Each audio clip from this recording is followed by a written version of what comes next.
Yesterday was about ghosts and goblins, but the trick-or-treating is over, and All Hallows Eve has given way to the Sycamores and the Jackrabbits. It's the second half of Missouri Valley Football Conference play. It opens today as Indiana State pays a visit to fourth-ranked South Dakota State.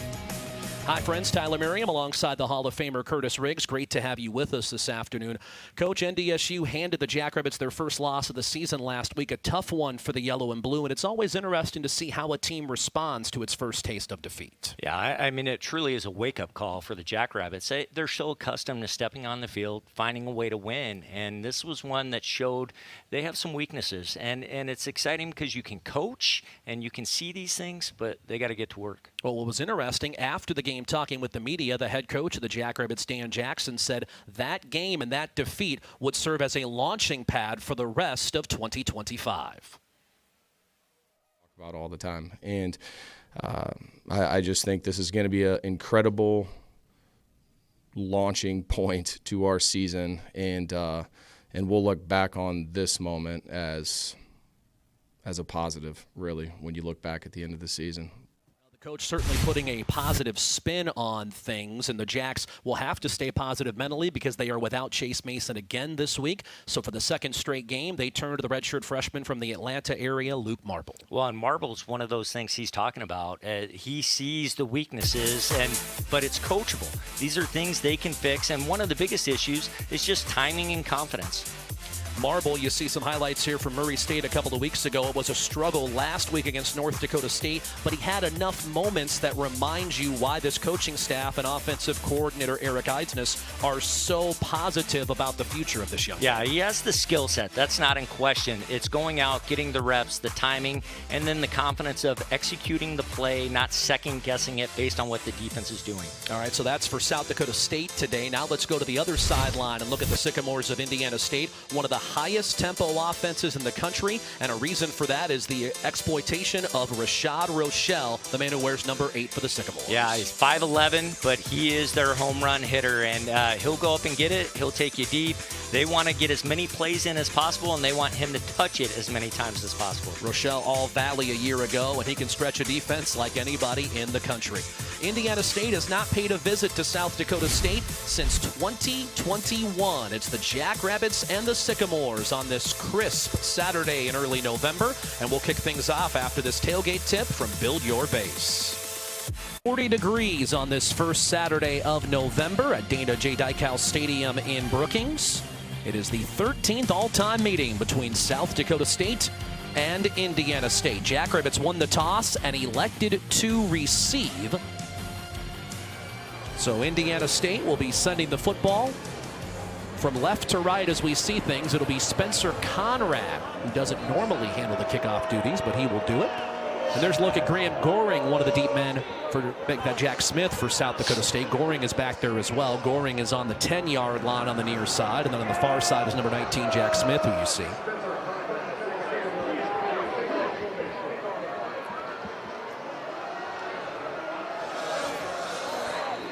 Indiana State has dropped 6 in a row against one of the toughest schedules in the country. And the Jackrabbits, after winning their first 7, falling to North Dakota State last week. And the kickoff will be grabbed by Smith at the 4.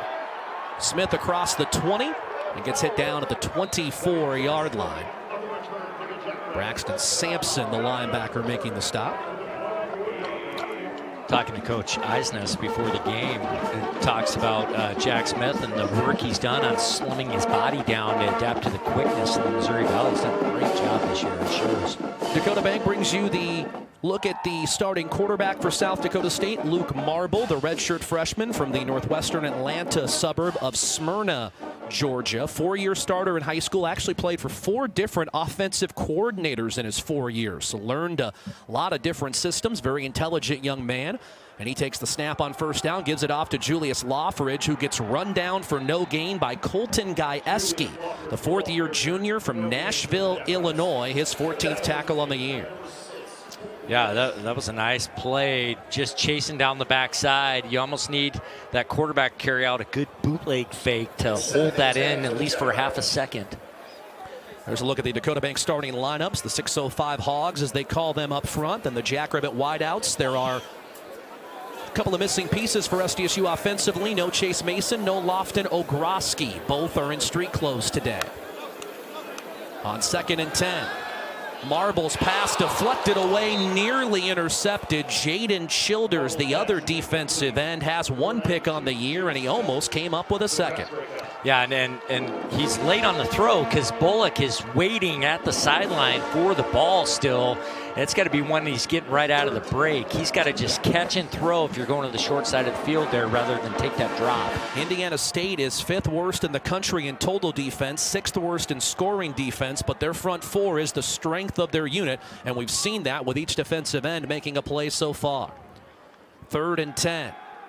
Marble with a good pocket will take a shot down the field, and what a grab by Alex Bullock into Indiana State territory. Yeah, he's definitely the playmaker now with Ogroski out, but great throw, beautiful throw, great protection, and that's a confidence booster there. 35 yards to Bullock, 2nd in the Valley in receptions per game. That's his 43rd of the year. Marble going deep again. In the neighborhood of Bullock, incomplete. Yeah, and he's got to just have a better feel for where Bullock's going there. Throw it to the spot on the field. Don't try to always throw on a line, especially in the middle of the field. That's where DBs can undercut that ball and jump right in front of the receiver. A lot of these are learning plays for him, and Coach Eisnes, you know, as much as he wants immediate success, you still got to be patient with it. And talking to him, you can definitely sense that with him. And we were having conversations this week with Eisnes about Taryn Christian's first starts. It takes time. Marble on the quick toss to the left side. That is Isaiah Garcia Castaneda, who is close to a first down. Yeah, and like that right there, that's great. Just catch, throw, very accurate. Nice job. You were talking about Indiana State, though. This team, I mean, they were 10-7 with NDSU playing a great game. At halftime, they had a 3-hour rain delay, and they felt that wiped them out. They came back out, and NDSU got after them in the second half, but they felt like they played really well that first half, and they just have had a lot of battles this season. From the Sycamore 30, Marble with a good pocket. Pass is incomplete and almost picked by Jorge Valdez, the all-newcomer selection in the Valley a year ago at safety, as Marble off the mark on that first down toss. I don't know if we see Marble's head on this play, but he is staring right at, watch him, he just watches that one receiver the entire time. And as you do that, everyone's going where you're looking. And Camille Clark is a really good player for Indiana State. You saw him coming from the backside. He's going to take chances, and they got to be careful of that guy. Opening drive for the Jacks from the Sycamore 30. Here's Loffridge. And he'll run through the tackle for a gain of 4, close to 5. Banged down by Lucas McAllister, the middle linebacker from St. Louis. And it'll be 3rd down and 5. Something I heard Dan Jackson say I thought was very interesting, and I caught it. I don't know if many people did, but Loffridge has been great. But there was definitely a statement that said, hey, when you run the ball, you block, you go to a certain spot, and you make people miss. And he's talking about when we get you in a one-on-one situation, you got to make people miss. And that's something they were lacking in that NDSU game. Bullock in motion on 3rd and 5, and Loffridge never had a chance on that. It's Childers again. He was the man who nearly had the pick earlier on in the drive, and he brings Loffridge down behind the line of scrimmage, and South Dakota State will send on the field goal unit. Yeah, and you're not making that one miss. I mean, that's right in the backfield. He had no chance there. It almost looked like quarterback running back went the opposite way of what the O-line was blocking. Not a lot of wind for Eli Stater. This will be a 44-yard try. That extra noise you hear are some of those heaters on the sidelines trying to keep the players warm. As Stater's kick will stay inside the uprights. And Eli Stater connects to give South Dakota State the early lead. Yeah, big kick. I think we got a good flavor, though, of, you know, the ups and downs of playing a player that is redshirt freshman coming in, trying to get his feet wet here with the tempo of the offense and understanding of everything. When do I read? When do I just play?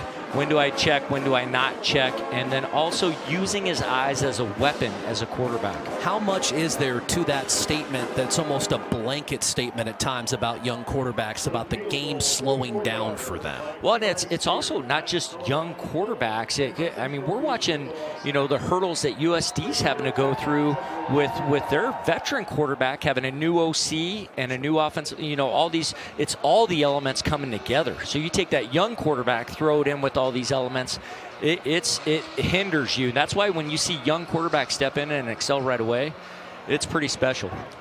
That shot you just saw a moment ago, you saw Lofton Ogroski on crutches. What a non-conference he had. Then he missed a substantial amount of conference play. Had that sensational catch for the touchdown against North Dakota State, but was injured on the play and is on crutches and will be out for an extended period of time.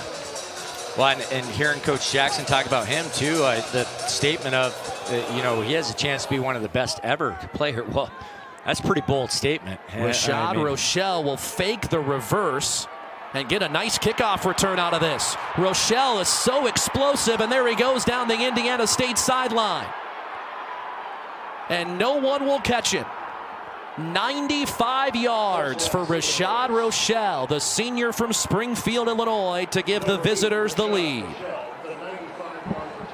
Yeah, and it's not a surprise what he does. That's why I'm so shocked, and I'm sure they could not have been saying, we are kicking to him. It had to be, you're getting it through the end zone, or else we're not going to him. And just a poor kick, and then, poor coverage on the play. Well, Indiana State is a team that likes to have some trick plays and special teams. They faked multiple punts this year. They faked the reverse that time, and then Rochelle does the rest, and man, can he go. Yeah, once he saw that seam, he was gone. Sebastian Lopez tacks on the extra point.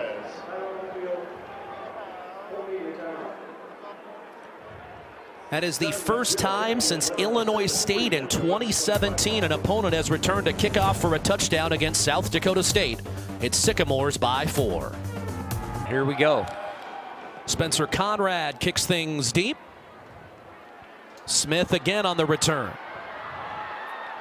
And Smith out across the 30. Makes a couple of nice moves, and Jack Smith shoved out of bounds at the 38-yard line. That's a 33-yard return.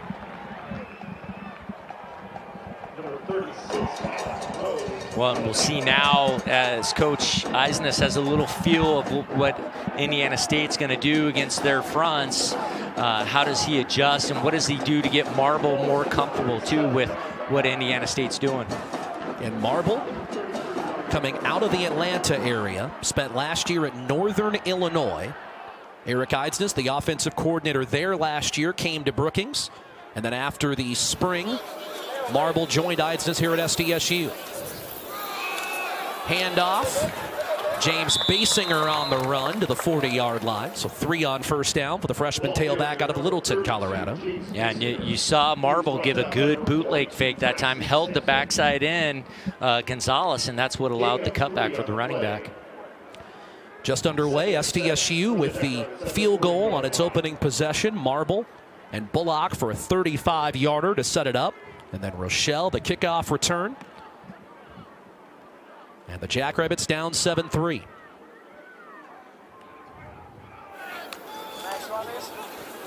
Marble on the fake of the handoff. Hits a wide open man. Goring with tons of room to work to the 36-yard line of Indiana State. 24 yards on the pass and run. Yeah, this is a really nice play by Marble. You'll watch the outside linebacker tries to bait him to hit the tight end quick right there. He pauses, that gets Goring wide open, and a nice read by Marble. So the Jackson business again at the 35 of Indiana State. Goring realigns to join Bullock and Gannon, 3 to the right. And Basinger is the back alongside Luke Marble, who was 3 of 6 for 70 yards so far. Basinger on the run.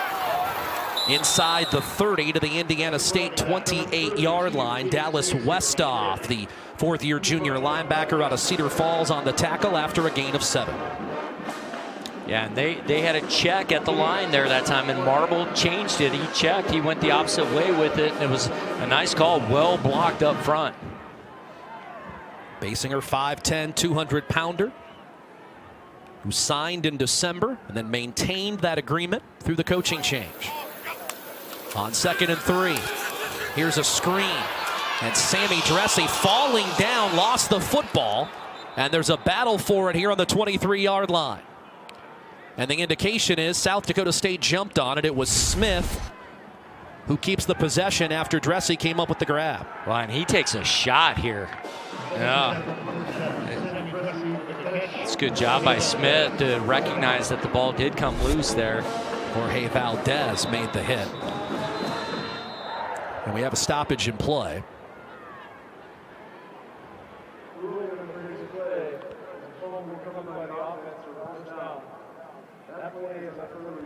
So our officiating crew will take a look at it. Gary Delaney is our replay official. Dressy was going to the turf.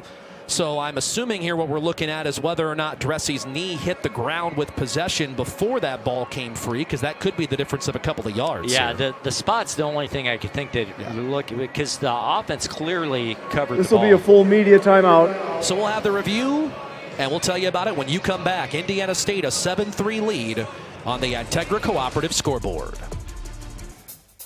7-3 Indiana State, the lead over South Dakota State. We've had a chance to take a couple of looks at this here, Curtis Riggs, and just an awkward hit on Dressy as he's going to the ground. It is. It looks like it is a fumble and a headsy play by Jack Smith to be able to recover that. But as you see it right there, Indiana State's able to punch that out.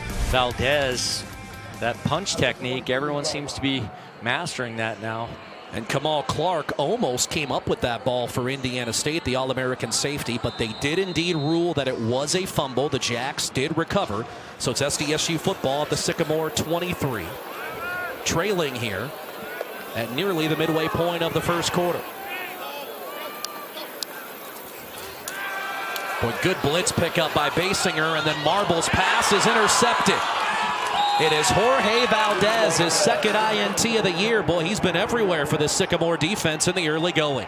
Yeah, and you fearfully saw this coming earlier when you watch here. This is a great shot. You see the blitz coming. His head is pointed and locked in and waiting. Even though the tight end gets caught up in traffic, the quarterback cannot sit there and wait hoping it opens. You got to move on. As much as you want that to happen, you got to move on and have a quick memory of who's my next guy. And he stayed the entire time and paid the price for it. That's an interesting look. Yeah. Maybe I should adapt that. First play for Indiana State offensively. Always a positive for the quarterback when your first snap and you already have the lead. Keegan Patterson with the handoff, and that is an excellent play by Logan Green to lasso the back down for a loss of 1.5 yards. Green, the co-captain out of Northborough, Iowa. That is Keegan Patterson, Dakota Bank starting quarterback check. Patterson out of Longmont, Colorado, an engineering major who, among things in his spare time, solves Rubik's Cubes and does yo-yo work. 53% completions on the year for the 6-foot, fourth-year junior. Second and long. Patterson on the roll. Threw it low and incomplete, trying to find Rochelle, who had the kickoff return for a score earlier. It's 3rd and long. Yeah, and they've had some turnover at the quarterback position. They had their original starter broke his collarbone early. Patterson was out, he's back. I don't know if on the resume, does that mean you're smart or you just you have a lot of free time? I mean, what is that? Probably you're so smart at your homework, you have more time to do other things. I guess that's the way we'll look at it. For me, it was just avoiding the homework. 3rd and 12. Patterson keeps, gets around McShane, but he'll get brought down at the 25-yard line. Yeah, when the Jacks defense comes off, I guarantee Bergstrom's going to be saying, if that quarterback runs, go after that football, because you could see not very strong runner, not very strong protecting the ball too. And when it's 3rd and 12, the threat of him running is not a fear. That's why the DN crashed down there, because they know they can get to him out in space. It was Isaiah Johnson who had the tackle, and now Indiana State will punt.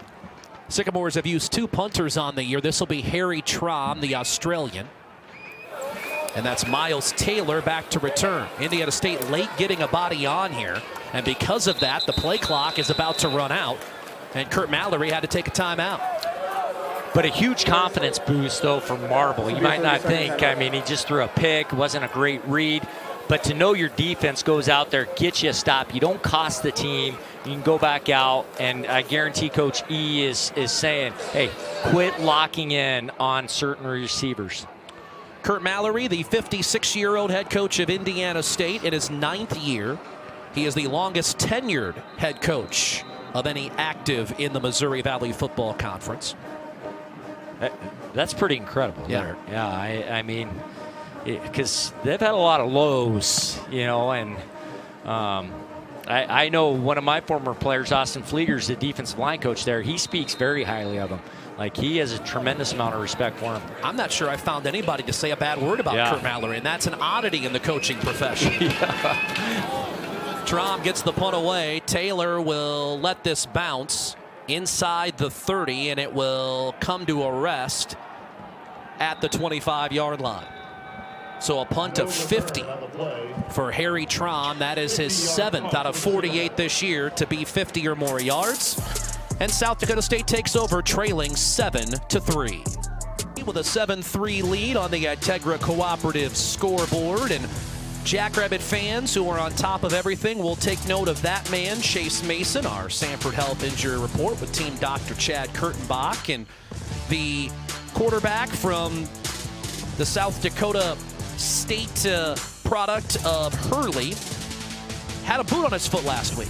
Doesn't have the boot this week. That's a step in the right direction, one would think, Curtis Riggs.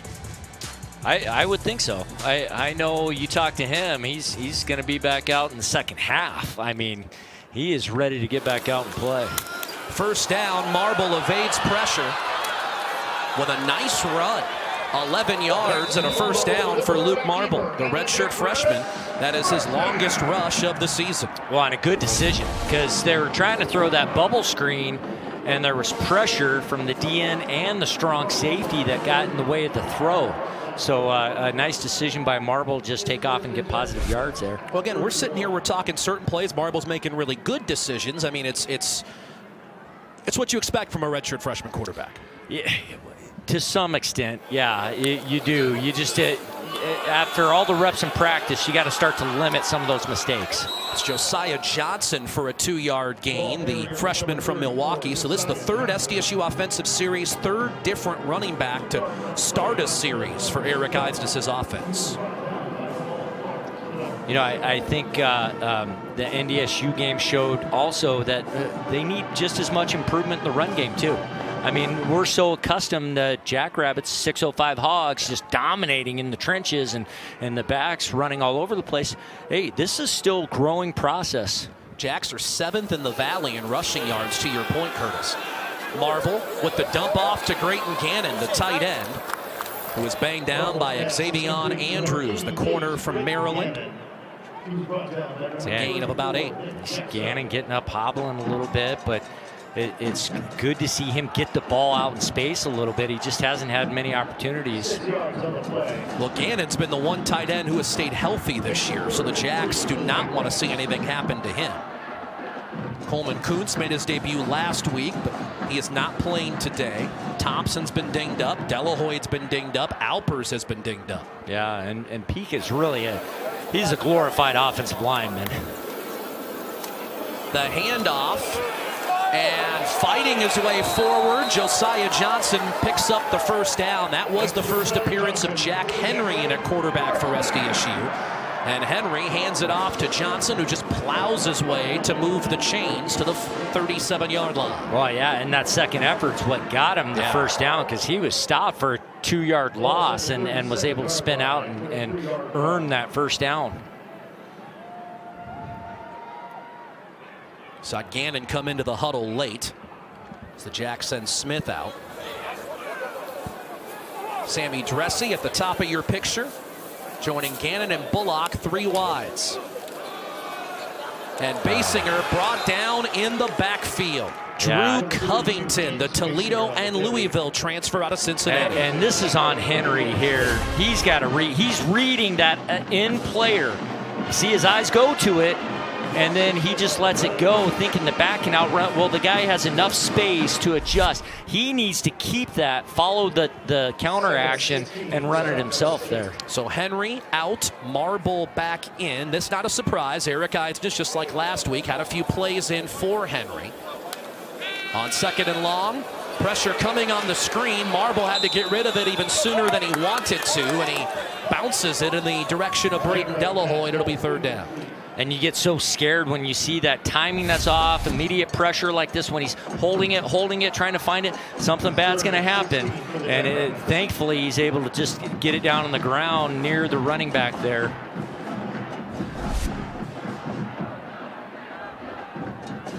So this is third down and 16 for the Jackrabbits.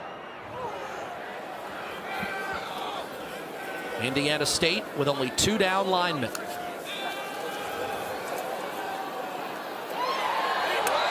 Catch made by Goring, but he couldn't stay in bounds. Indiana State had a couple of guys bracketing him over there, and Goring gets the 43. It's a gain of 12, but the Jacks still need 4 more to move the sticks. It's fourth down. Yeah, frustrating, but really good play. This is a big-time throw. I mean, this is a nice throw, a 15-yard comeback to the sideline on the money. It's just they ran it short of the first down, knowing that, hey, we'll try to catch it, maybe get the first, but put ourselves in better field position. I think that's the most velocity I've seen on a Marble throw this year. Yeah. Rashad Rochelle, who had the kickoff return for a score earlier in the quarter. Rochelle waiting. This is a fake, and Pelham lobs the ball downfield for a first down and more. Then the ball came out, and the Sycamores have it. Kobe Bretz, the safety, caught the pass, got inside Sycamore territory, then lost the handle, and Indiana State exits the pile with it. Nick Yatsko, a defensive back, a hometown kid out of Terre Haute, comes up with it here, Curtis. It's what's great about sports, the change of emotions. You're like, oh my gosh, what a great play. And then now the other side is saying the exact same thing. What a great call for a fake. And you could see it's clearly something they identified on film because they were doing it right away, but not securing the ball. You see that strip from behind. And great play by Indiana State to get the ball back. It was Yatsko who stripped it and then also recovered it for Indiana State. As the Sycamores have come up with an interception. And now the fumble. They also have the kickoff return for a score. It's 7-3 Indiana State. First down handoff, and that Jackrabbit defense did not give any room to Ples Lawrence. Well, I'm going to be the ultimate optimist. It's the play that we just watched. It's probably still better off than punting the Rochelle. So, I mean, I don't know what they were going to do there, but they ended up still, I guess one way to look at it is, decent field position as if there was a punt. Blitz is on. The pass downfield incomplete. That was in the hands of Rochelle. Boy, and we're not going to see him drop many of those. That was a well-thrown ball, and the Jacks got caught man-to-man defense with a blitz. Patterson throws a dart. I mean, that's a great throw, and Rochelle would have been gone. I mean, that would have been a touchdown. Rochelle spent 2 years at Rutgers. This is his second in Terre Haute, and he wishes he had that one back. 3rd and 10. Patterson sees 6 men come at him, hangs in, and the ball lofted in the air, juggled, and was that a one-handed catch? Yes. How about Keyshawn Singleton, the redshirt freshman's 7th reception of the year? He juggled that and hung on to it with one hand, Curtis. Yeah, and Isaiah Johnson's got great coverage. It's a perfect throw and just in the right spot where only his guy can get to it.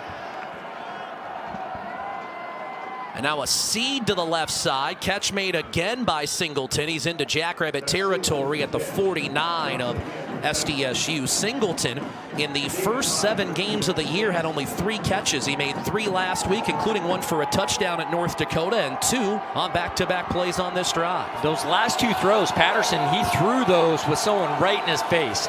And as a defensive coach, they got to be saying he's not going to be able to do this all game long. Great plays, but do it all game, and then we'll see. Good cutback there from Ples Lawrence.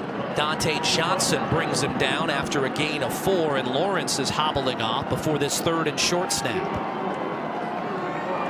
Lawrence, who's been injured a couple of times this year, in fact missed a couple of games and returned last week at North Dakota. He's out. And Dion Brown into the game. A 3rd-year sophomore from St. Louis to the left of Patterson on 3rd and a yard. Patterson will keep.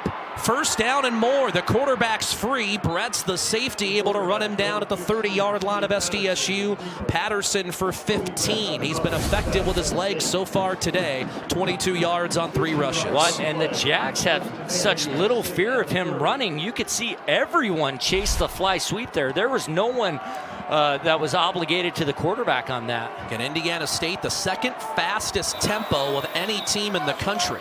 There was some offensive shifting there, and Logan Green stepped across the line and touched the Sycamores to force the false start call. Penalty.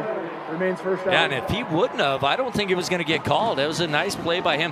One thing going back to that 3rd and 1, Indiana State's going to come back. If they get in that situation again where they know they can go for it on 4th down, Rochelle's got man-to-man coverage with no safety over the top. The Jacks are saying you're going to have to beat us over top, and I would think Indiana State is willing to take that chance.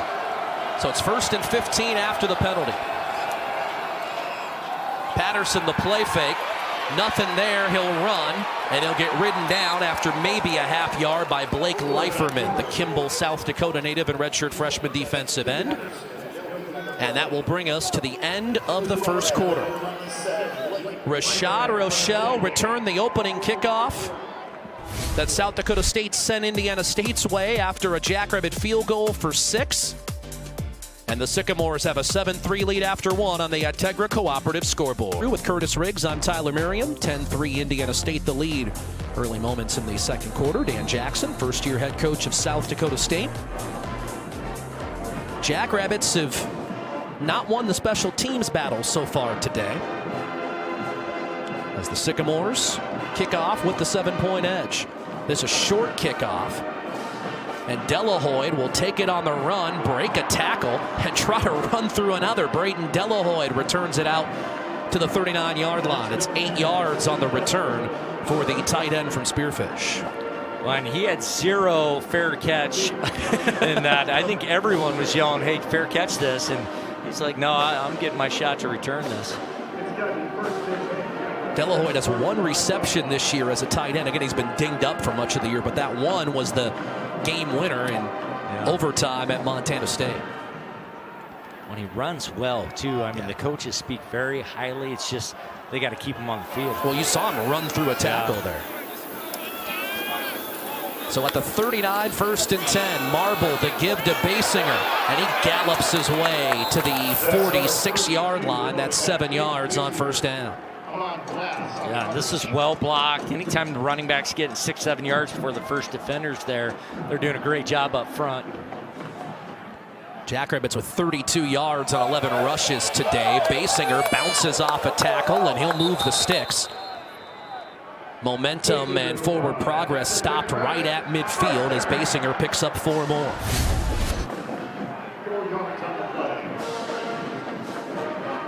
Good job by the Jacks getting body on body up front there, not letting guys slide off the blocks.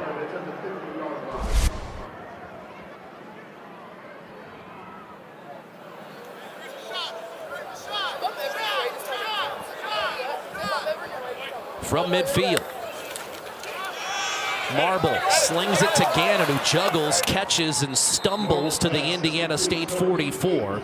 It's a gain of 6. Yatsko, who had the strip and the recovery on the fake punt earlier in the game, came up with the stop. Yeah, and Gonzalez was blitzing. He was coming off that edge. Marble saw it, so he was able to throw to the flats with no one out there. It's good read by him, good quick throw. Jackrabbits have outgained the Sycamores in total yards, 163 to 55. But again, it's the Rochelle kickoff return that is the difference. 95 for a score.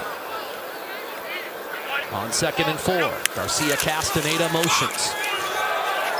On the keep, Marble is shoved out of bounds. Kamal Clark, the All-American who transferred in from Central Connecticut State, shoved him out at the 41. It's a gain of 3. It'll be 3rd and 1.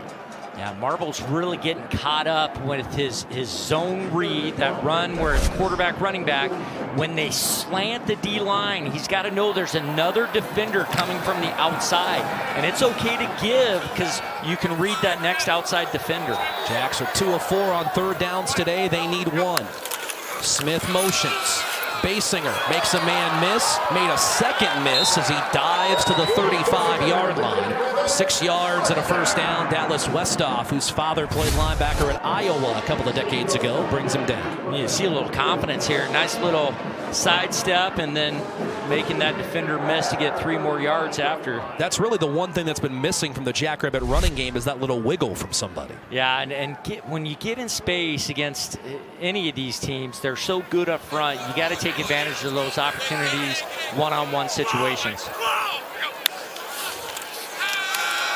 Marble connects with Goring, who gets lassoed down by Clark at the 29 after a gain of 6. Talking about, again, the running backs room, of course, you had Nate White pass away over the summer. He would have been an impact player, no doubt. Corey Blair is out. Brendan Begeman is out. It's just a limited running back room, and so we've seen Loffridge, Basinger, and Johnson all get carries here in the first 20 minutes. Yeah, right there, Goring go. That was a great job hanging onto the ball because Clark came in immediately and was going for that football. But Goring was not willing to release that. Marble is 8 of 13 today for 105 yards. He'll hand it off. Ooh, and Basinger got held up by one Sycamore, and then Yatsko came over to drill him. That's actually a loss of 1 back to the 29. It'll set up 3rd and 4. Yeah, they brought a blitz. They squeezed that DN down, bring a blitz right off the edge too. And Marble had to give, even though that one probably wasn't going to be a great gain. Going to the short side with it, the defensive end, he was able to chase it down there. At the 29 of the Sycamores, 3rd and 4. The Sycamores have 8 men at the line of scrimmage. Low throw to Bullock, who was able to dive and snare it, but it's only a yard gain. It'll be 4th and 3. This is a great play call for this situation. I mean, Coach Eisnes catches them in the defense he wants. They come up with a blitz. They're man-to-man. You bring a guy across to get the defender caught in the flow, and then you make Bullock go back for the ball. You make a poor throw. You got to make a big throw there to allow him to get the 1st down. Poor John Pica, 83, ran into the huddle, and then the Jacks changed their mind. Then he had to come running out of the huddle. Yeah. 4th People and don't 3. realize he's a tight end too.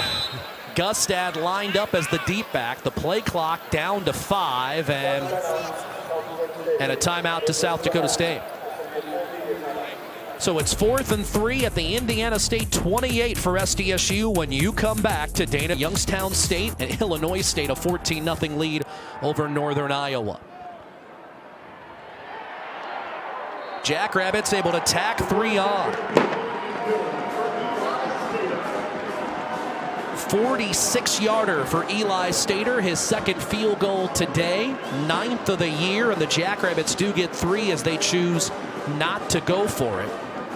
After they initially looked that way, the timeout, and then they take the 3, and a big response for SDSU as Stater strikes again. Well, I think that throw on 3rd down, that's part of the reason you kind of think maybe I'll just get the points here. I mean, they had the right play call. They had it. They didn't execute. Okay, let's take the points while we have the chance here. Indiana State saw the Jackrabbits take an early lead on a field goal. Then Rashad Rochelle returned the ensuing kickoff for a touchdown. And the two teams each have a field goal since. We've seen SDSU throw a pick in the end zone. We've also seen the Jackrabbits fake a punt for a significant gain, but on the pass from Pelham to Bretz of 28 yards. Bretz was stripped, and Indiana State recovered the fumble. It's been an odd game for anybody to get their feet underneath them. Yeah, it has. It sounds like that's kind of the norm right now in the Valley with all the other games, too. UND, this is the beginning of a gauntlet for them. Fair catch made inside the 5 by Rochelle. UND in Vermilion to take on South Dakota today. Next week, UND will host North Dakota State, and the Jackrabbits are in Grand Forks at the end of the month as we see a Jackrabbit engaged over there on the far sideline, Miles Green. And officials had to separate everybody. But to your point again, we're in the stretch run here. UND, I mean, it could be a huge factor in all of this. But first things first, it needs to get out of Vermilion. Yeah, I mean, you look at they're playing Vermilion, they play NDSU, and then they have SDSU coming up. I mean, they have all the games they want, and they continue to be a playoff team. Well, you got to win those. And USD with a win keeps its playoff hopes alive, and the Jacks will visit Vermilion next Saturday afternoon. Patterson drilled as he throws that pass incomplete. Boy, did he get walloped right as he released the football by Logan Green. Well, and you're just like, hey, you know, Claiborne and Green, like, how do we not know where those two are? I mean, they're the two studs on that D-line. Let's make sure those two guys are accounted for every time. Don't ever let them come free, because Green went right through and then sent a little shoulder into Patterson.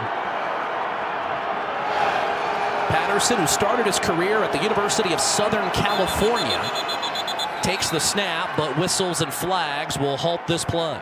Ball start. Offense, number 78, 5-yard penalty, still second down.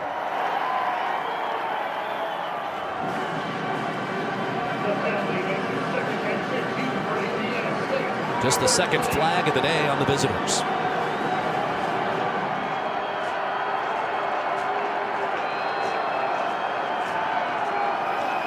It's as loud as it's been today here at Dana J. Dykhouse Stadium.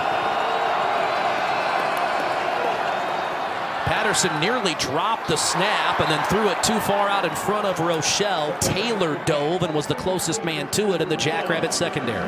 Yeah, and on an RPO like that, it's when you bobble like that, it's a disaster. And you see Claiborne then this time now, hey, Green got you last time, and hey, I'm pretty good too. From one captain to another. Listen to this crowd on 3rd and 15.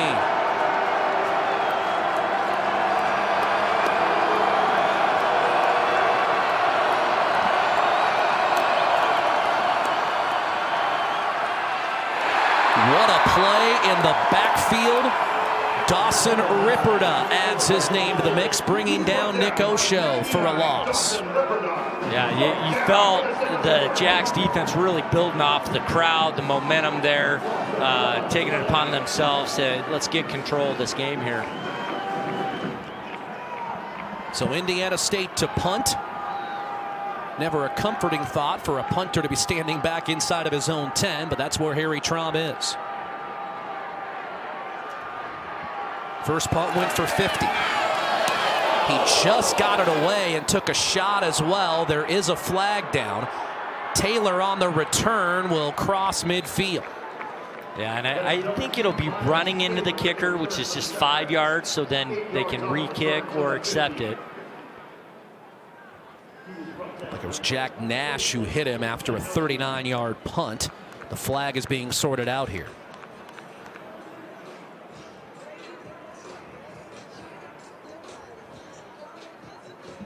Our referee is Jason Perkins. Running into the kicker, receiving team number 48, 5-yard penalty, replay 4th down. Another look here, Curtis.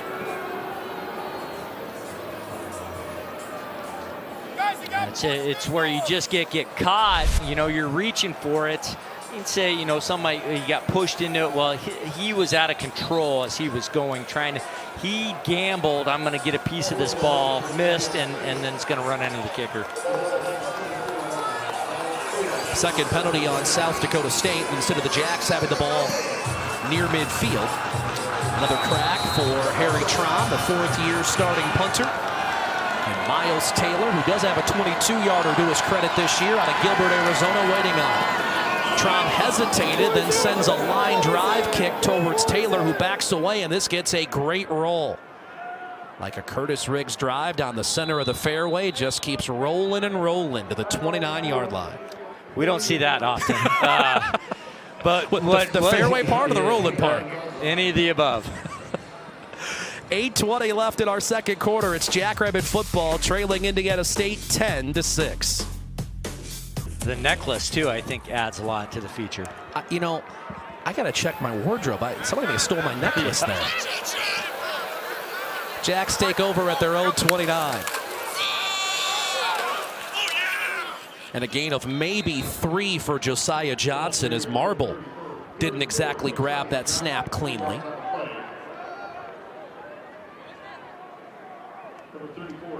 See new personnel coming in, both Garcia, Castaneda, and Dressy. Jacks without Lofton Ogroski today. He's out for an extended period of time. Still don't know exactly how long Chase Mason will be out. As we joked earlier, if you ask him, he'd say he'd be ready to play tomorrow, but the doctors certainly do not agree.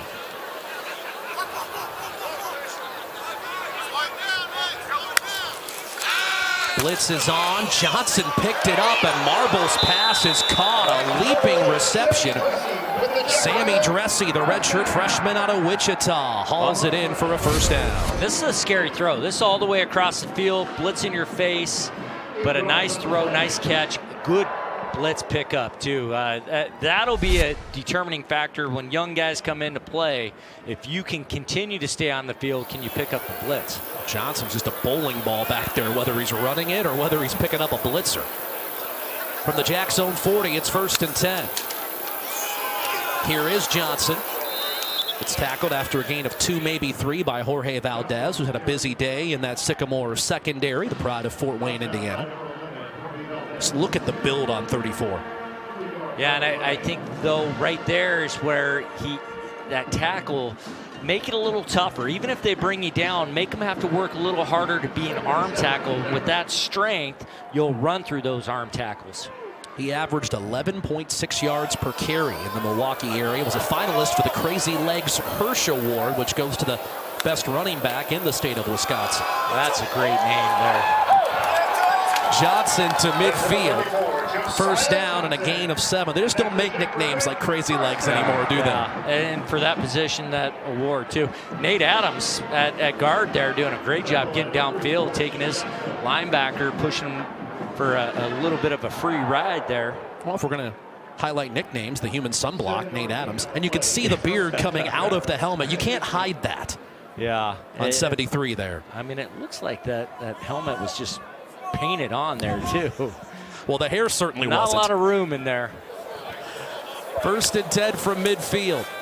Marble bobbles the ball, then throws downfield, and bouncing around like a pinball is Goring to the 43. Dan Jackson wanted a face mask on the tackle.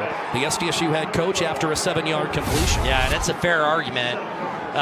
Marble needs to realize, don't get that ball caught up in the running back here, but great job. Watch, you'll see the face mask. He comes right across the front. He actually finished pulling it, too. It was Alex Rose, the third-year sophomore linebacker. 5th grab, by the way, in this first half for Goring. He has 27 on the season. After a gain of 7, Jackrabbits a 2nd and 3 from the Indiana State 43. Marble throws back across his body, juggled and dropped that time by Goring. Yeah, Marble kind of hitched a little bit. He's got to throw it that first time. Don't hesitate. When you hesitate, the defender now comes downhill and is able to break that up. You'll see he kind of clutches right there. Just that little clutch is what allows that defender to get there to break it up. Amon Glass, the corner, who didn't play last week at North Dakota because of a foot injury. And that's what Coach E was talking to you about. You know, see it and do it. I mean, don't see it, think about it, then do it. That's too late by then. 3rd and 3. Jacks are 3 of 6 on 3rd downs today. And the keeper for Jack Henry. And look at him go. The Del Rapids native to the 32-yard line of the Sycamores for 11 yards. And a tough, hard run there. Take some shots. We missed that part. Yeah. Didn't see that. The ball just popped right out, and luckily he gets a big hop there. Well, Jackson Henry, a tremendous athlete. Out of Del Rapids, led the Warriors to back-to-back 11A championships, and Also a heck of a baseball pitcher. In fact, his brother is a pitcher at the University of Oklahoma. Henry will keep behind Johnson. Boy, he got lit up that time. Kamal Clark, the All-American safety, met Henry after a 2-yard gain. Pads are popping. And I'll say right away that Henry is a great athlete. He's not a great runner, and he can learn this, but you can see he's running like a quarterback. He is not Chase Mason running with the ball there when Chase used to do this last year. And even when Henry ran in high school, he ran outside a lot. He was actually going to play baseball until he wins the state title again. Then Coach Lujan's like, hey, you could be a really good football player. And then he had some interest. Threw 88 miles an hour at an SDSU baseball camp, but he gets thrown backwards shy of the line of scrimmage by Colton Gajewski, the defensive end on this carry. And it's 3rd and long. Yeah, it's like Coach E's trying to send a message here. Well, Jackson Henry, we told you about his time in Del Rapids. There he is as a quarterback, leading the Warriors to back-to-back state high school football championships. And there he is, 88 miles an hour as a pitcher. Yeah, do a little bit of everything. You can also see what a college weight room does for these kids, too. I mean, the size on him now compared to that. And I remember watching him calling his games in the state championship. I mean, he could outrun everybody. Marble on the screen to Garcia Castaneda, who does some work in space, but can only pick up 3 yards to the 28. So it's 4th and 6. And right here, you're looking at around a 45-yard field goal.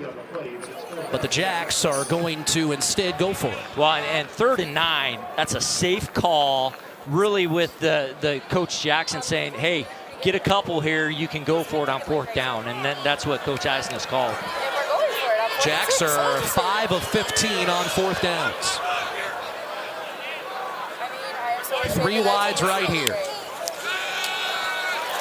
And Marble's going to get thrown down by the blitzing safety, the All-American Kamal Clark, as the Sycamores turn SDSU back. Yeah, and I think if Marble could have thrown this up and just given his receiver a chance, Bullock was open. You watch Bullock coming across, he gets grabbed too. And if Marble can just throw it up there, I bet the back judge throws the flag on that also. Clark, his first sack of the year, the Lackawanna, New York native. That's where they're bringing more than what you can block. You've got to drift as a quarterback and throw it to a spot. Let your guy go get it. Now remember, SDSU won the toss and elected to receive, so it's Indiana State football to start the second half, and the Sycamores have it here late in the second quarter as well. Patterson, the sidearm sling, incomplete, got deflected in the direction of tight end Lance Reese. Those are always the scary ones there, that when it bounces off or tips. Patterson 3 out of 9 today. If you're joining us a little bit late, SDSU with a 210-54 total yards advantage, but Rashad Rochelle returned the kickoff for a score for Indiana State, and that's why the Sycamores are in front.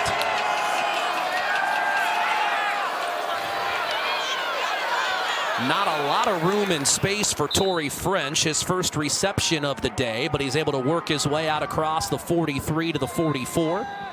You watch that last play, Claiborne.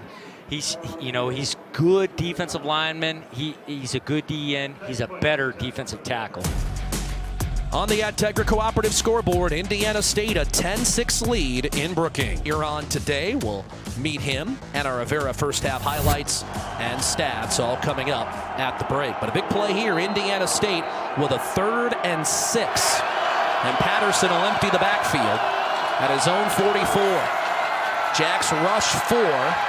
Patterson gets rid of it, incomplete. He had Torrey French, who was sliding and couldn't quite come up with it, but Patterson put it right there. Oh boy, did Claiborne put a shot on him. And that too. Claiborne kind of heard my comment about good DN, not great. You see him just go around though. He runs the corner and puts a big hit on Patterson. Whether it's at tackle or end, though, the motor's the same. It is. It's just he gets there quicker at tackle, and that's, I mean, he doesn't quite have that same speed as a DM, but some of the injuries have caused the Jacks to have to make these moves. That's a 280-pound defensive end.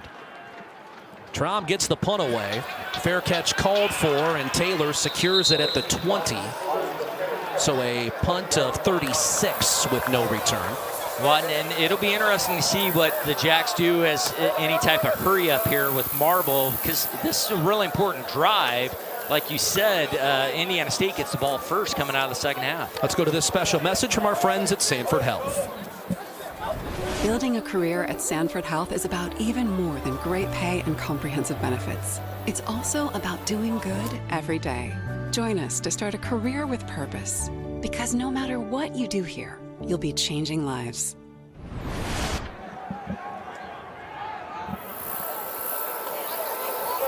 First and 10 Jacks at their own 20.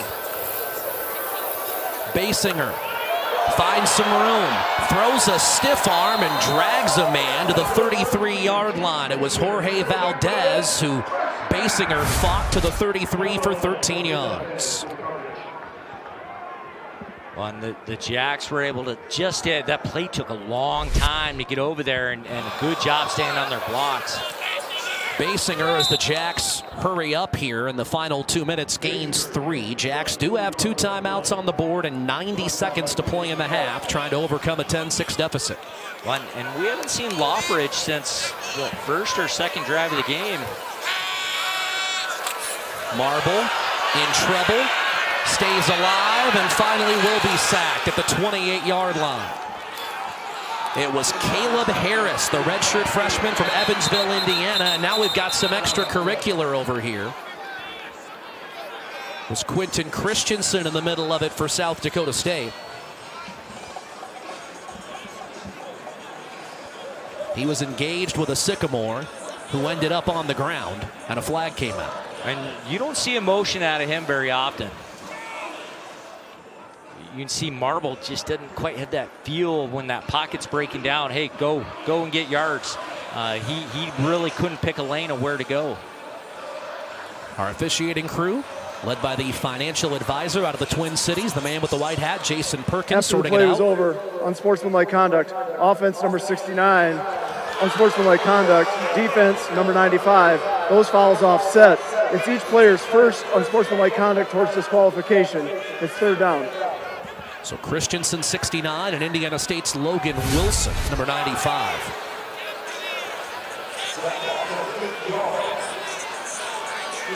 Well, it definitely looks like it was a two-way street there with both guys contributing. So because it's offsetting, there is no movement of the football. Jacks at their own 28, facing a 3rd down and 15. Well, and you would expect a pretty safe call right here.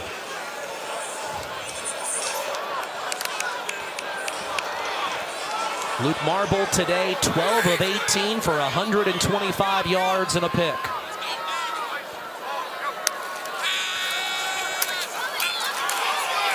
His pass to the far side incomplete. Arm may have been hit as he released it. Gannon the closest man to it.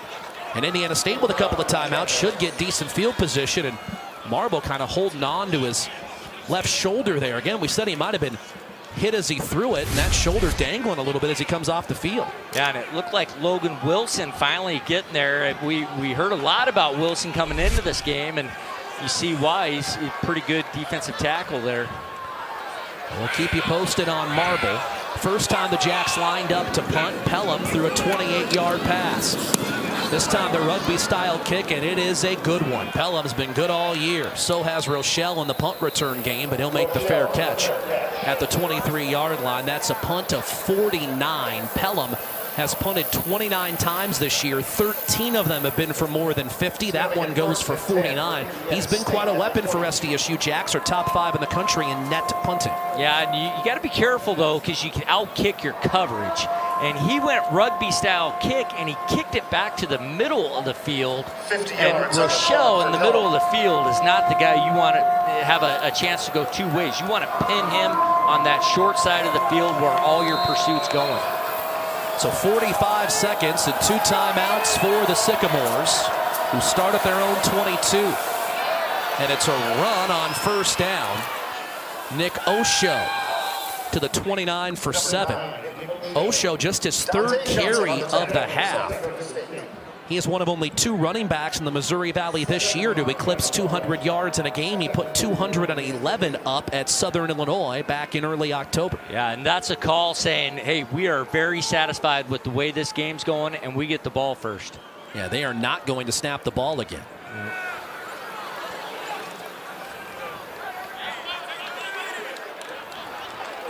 Kurt Mallory and his Indiana State Sycamores have played as tough of a schedule as anybody in the FCS.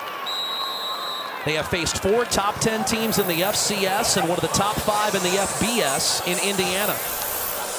But they played right with North Dakota State for a half 2 weeks ago, and they lead the Jackrabbits on the road 10-6 at the break. South Dakota State a 218-65 advantage in total yards, but it's Indiana State with the only touchdown of the game, a Rashad Rochelle kickoff return for a score, and the Trees with a 4-point lead in Brookings at the break. It has dropped 6 in a row. South Dakota State started 7-0 before falling last week to North Dakota State, and the Sycamores in a first half that could perhaps be described as bowling shoe ugly. A 10-6 lead over the Jackrabbits. And Indiana State will open up the third quarter with the football. Do I need to ask if you're kicking the ball to Rashad Rochelle? Hey, they punted to him. I mean, you never know what they're... I'm still trying to get past the visualization of bowling shoe ugly. That's a new one. That's good. I'm here just to make you crack a smile once or twice. If you do, I figure my day's been made. There's our answer right there. Fair catch called for and made at the 28-yard line. Jacks want no part over Rochelle. And that's one where the coach, special teams coach, said, if you kick that ball anywhere near Rochelle, just keep running right out, head over to the S-Jack and start practicing, because we're going to have issues. You could tell that was clearly make them fair catch. Well, again, Keegan Patterson, 4 of 11 passing for 32 yards. He did run for 23 yards on 3 attempts. Sycamores had just 63 yards in the first half and only 2 first downs. From the 28. Patterson's first throw of the half is caught, and it is Isaiah Johnson who shoves Keyshawn Singleton out of bounds. Singleton, the transfer from Air Force, again had only 3 catches in the first 7 games of the year, but he made 3 at North Dakota last week, and that's his 4th catch of today. Second down and about 5. It's an end around to Brian Domino. And he'll get thrown down shy of the line of scrimmage by Kyton Fife, starting for the injured Chase Van Tol, the 4th-year junior who comes from Grand Island, Nebraska, makes the play. Yeah, and he just didn't have confidence in Osho getting the block here in front of him. He sees the safety coming down. He tries to cut inside, not realizing Osho did get the block for him. Ullman got his hands on him initially, then it was Fife who finished the tackle. Sycamores 2 out of 6 on 3rd downs. They need 8 here. We'll talk about using every inch of the field with 3 wides left and 1 right. Jacks come with 4. Patterson's pass is caught despite Johnson's attempt by Rochelle, but they're going to mark him at the 36, 2 yards shy of the sticks. And this is an interesting call, because usually you would say, hey, we'll go for it. What do we have to lose? But punting might be their best weapon because of what the Jacks' lack of production offensively and the inexperience at quarterback. Our defense is playing well. Let's punt to them, and let's get back out there. 3 punts, a 44-yard average for Harry Trum. As you see, Miles Taylor waits at the Jackrabbit 25.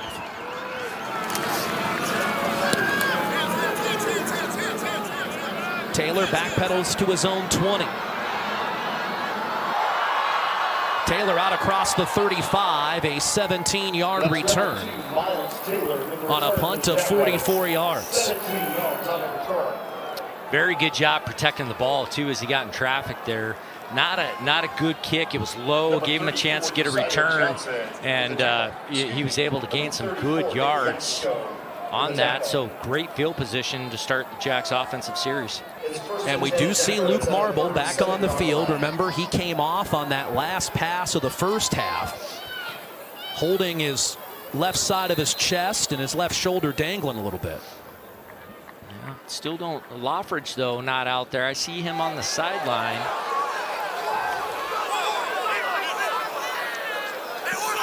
Jacks open up at their own 37.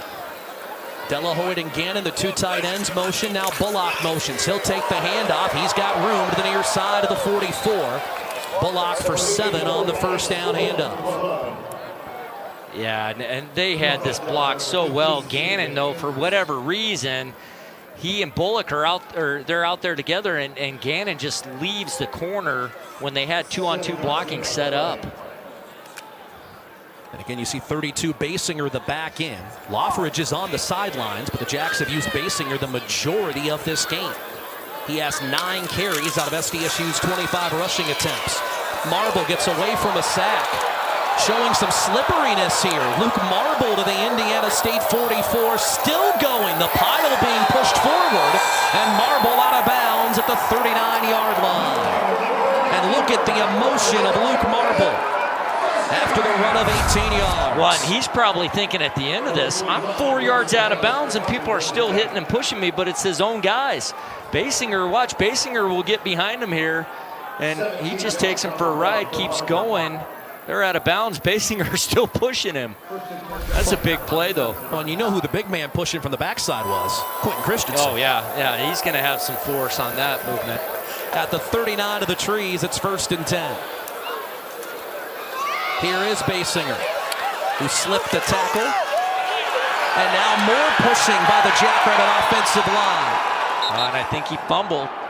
Nate Adams shoved it forward, and as Basinger was going down, that ball appeared to come out. Now we have one official trying to stop things a few yards back. Well, we might have some controversy here before this is all said and done. Well, I think you're going to see... You're going to see Coach Mallory lose his mind here. The ruling on the previous play was the runner's forward progress was stopped. It'll be 2nd down. So they're saying he was stopped there, and that all this didn't matter, and the ball does clearly come out at the end. Yeah. And that's one that cannot be reviewed now. But, boy, it really didn't look like that forward progress ever stopped. And that is Kurt Mallory's beef. Yeah. And I'm sure Mallory's saying, hey, on the previous play, you let it go forever. And then on that one, suddenly you had a much quicker whistle. But as you said, if the whistles blow, it doesn't matter what happens afterwards or whether his progress actually was stopped or not. Once the whistles blow, it's a dead deal. Right. And on Marble's run, it's frustrating for the Indiana State defense because they shut down the play. They had the play stopped, and then Marble was able to create and make a nice run. Jackrabbits had only turned the football over 6 times in their first 8 games. A fumble and a pick in the first half, and nearly a fumble there. Basinger stays on the field as the Jacks shift 3 different players before the snap on 2nd down and 5. Marble falling down, flipped it back to Basinger, and disaster for South Dakota State. C.J. Davis, the nickel, throws Basinger back at the 42. Where do you want to start with this one? Well, first thing we start with is his stance. Okay, you see how low he's getting down in there with a split stance. He puts his right foot very close to the back foot of the center. And you can see how his foot gets stepped on because it's in there tight. You can see he's not real comfortable under center. He's more of a shotgun quarterback. He's 6'4". And he needs more reps getting under center.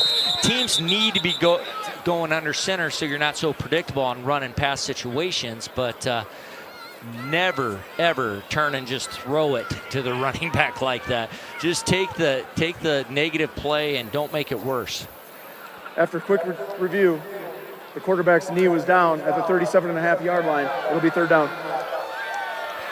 So they have said that Marble's knee was down before that inadvised toss. And so the Jacks will gain 4 yards out of this. And instead of 3rd and nearly 12, it's 3rd and about 8. Yeah, when he gets that right foot that close, he's got to get that foot out right away. And when he pivots off that, it's going to get stepped on frequently. And you could be in 4-down territory here. Marble sends Basinger out of the backfield. He'll throw it to him. And Basinger able to maybe get back to the line of scrimmage. Well, Indiana State stretched it out well, and now decision time for Dan Jackson. Because from here, it's about a 55-yard field goal. Yeah, and like earlier, we had a similar situation. It's one where you call a safe play to get a couple yards, knowing that you're going to go for it on 4th down. Not able to get many yards there, though, putting yourself in a tough 4th down situation.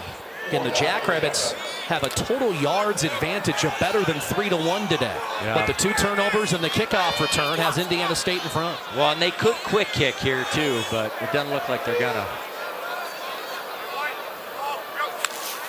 Marble will throw, and it is incomplete.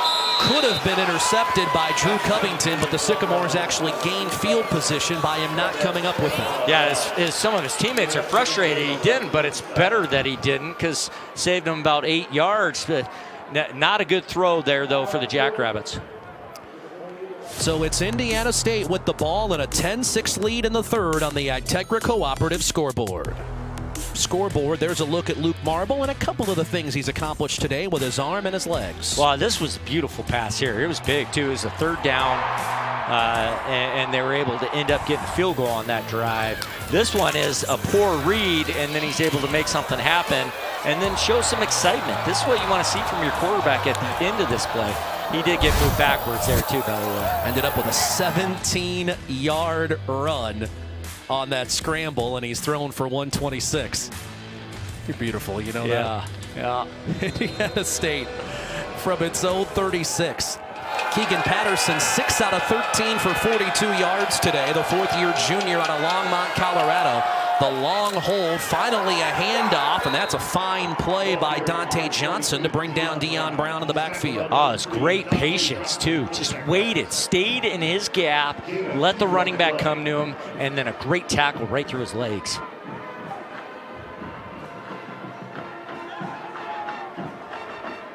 Sycamores again using the entire field with the alignment of the 3 wide receivers.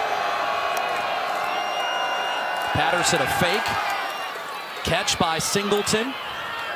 And he's brought down by Kyton Fife, the linebacker again, but a nice gain to the 45, so it's 3rd down and about a yard and a half. And here's that tempo of Indiana State. It's tempo, but they're being very conservative and controlled because they know the other team's offense is struggling. And so, hey, let's not be foolish and turn the ball over here. That is always the battle of a tempo offense, trying not to take away from your defense. 3rd and a yard and a half. Patterson with an empty set here. He'll keep, and he'll pick up the 1st down. Well, it's a good decision, too, to let me steam ahead and get the 1st down.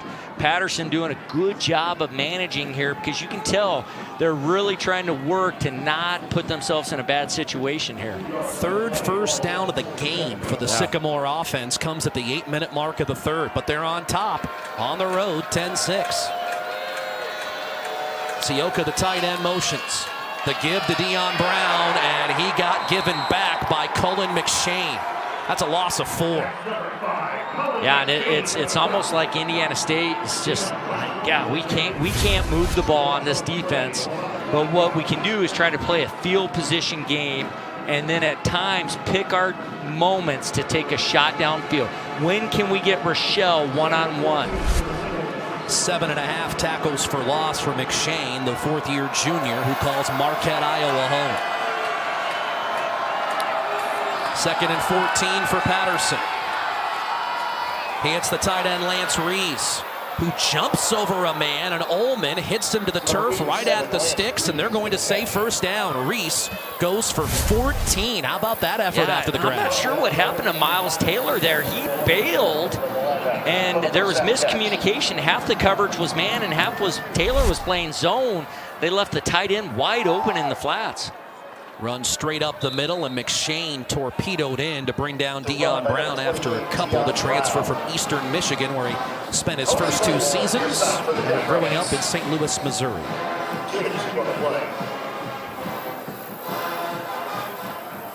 Well, Indiana State in control right now, a 4-point lead, and the ball on the move at the Jackrabbit 41. Keegan Patterson going deep. It is incomplete, and there's a flag. Rochelle got tied up with Jaden Oliver, the corner. The thing Rochelle does so well here that many receivers won't do is he continues to fight to get close to the football.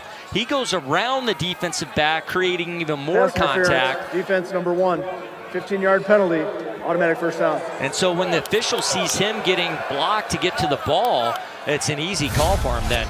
Yeah, you'll watch. See, he'll come around. See, he's on the inside. He fights to get to the outside. And the contact's minimal, but when you see that restricting his effort, you're going to make that call. Third penalty of the afternoon on South Dakota State. And the Sycamore scrimmage from the 26 of SDSU. Patterson on the roll. And that's a leaping grab if he stayed in bounds, and Rochelle did. Rashad Rochelle with his second grab of today. That's an impressive catch on the Jackrabbit boundary for a gain of 8. Oh, and great play by Patterson. Draws the defense to him. You know, the defense breaks down. He gets out of containment, lets the safety attack at him, drops it off to Rochelle. First time either team has been in the Integra Cooperative red zone today. Patterson brings Brown in motion, fakes it to him. Gets rid of it to the tight end Reese, who gets upended by Dante Johnson after a gain of 4, and it's a first down for the Sycamores. This is the longest Indiana State drive based on both yards and time today, Curtis. Yeah, and some of it's broken plays. Those happen, but they're doing just enough to keep this going. You can tell they're trying to slow down their offense. I mean, this is very slow tempo for them, and they're trying to manage rather than just try to create pressure on SDSU. Domino motions. Comes back the other way. Patterson fakes it to him. And Rochelle, a diving grab in the end zone for an Indiana State touchdown. His third receiving grab of the year, and the senior out of Springfield, Illinois, has given the Sycamores a double-digit lead in the third quarter. I'm not sure how he gets so open. It looks like the corner must have came up on the fly sweep action. The 2 tight ends cross like a mesh route. Great protection, though, for Patterson. And a nice call. Good call and a good situation there for Indiana State. Sebastian Lopez for the extra point. And he puts it through. This is the 5th time in the last 8 games Indiana State has played a team ranked in the top 10, and they have the Jacks on upset alert. The Integra Cooperative scoreboard shows Indiana State with a 17-6 lead over number 4 South Dakota State, and the Sycamores with an impressive 64-yard drive. They had 65 yards the whole first half. Yeah, and 4 of 11, I think Patterson was, and just 2 first downs is all. And they come out, get a couple big first downs, and then cap it off with a nice play design to Rochelle. Well, it's not an accident that the best drive of the day for Indiana State was the one Rashad Rochelle's been the most involved in. True. Yeah, we had not seen him at all the first half besides the kickoff return. He's a guy that needs to touch the ball a lot. So the Spencer Conrad kickoff to the goal line. And Jack Smith out to the 22-yard line. He got banged down by Jameer Pendleton, the freshman out of Chicago. So the Jackrabbits take over, trying to avoid back-to-back losses for just the 2nd time in the last decade. That is amassed at Dana J. Dykow Stadium was happy to see those trees standing tall around Dana J. Dykow Stadium. Not so happy to see the other trees, the one that came from Terre Haute, Indiana, standing tall at the moment. 17-6, the Sycamores leading the Jackrabbits. What does the SDSU offense do to get out of this funk right now, Curtis? Well, they need someone to make a play, something that creates some energy that they can feed off of. They're going to have to score. They're going to have to think about 2-point conversion plays and not panic, though. Bullock makes the reception, kept his knee above the ground, tried to turn upfield and got maybe an extra yard. He gets 4 on first down. Indiana State, Tyler, one thing they're doing very well, the RPOs, even though Marble's making the right read, they're doing a good job getting in his face, hitting him every time, so it's a difficult throw for him. Jacks go tempo here, trying to build some momentum. Josiah Johnson bounces off a tackle and builds some momentum, not only himself, but potentially for his team, as he gains 10 yards. Well, and people want to play safety. You see Kemo Clark here. He comes from about 15 yards, runs straight downhill, collides with the running back at the line of scrimmage. You hear that hit and able to still bounce off that. Sam Hagan, one of the co-captains, the starting right tackle, having his right leg looked at. Again, the Jackrabbits have been so banged up. No Lofton Ogroski, no Chase Mason.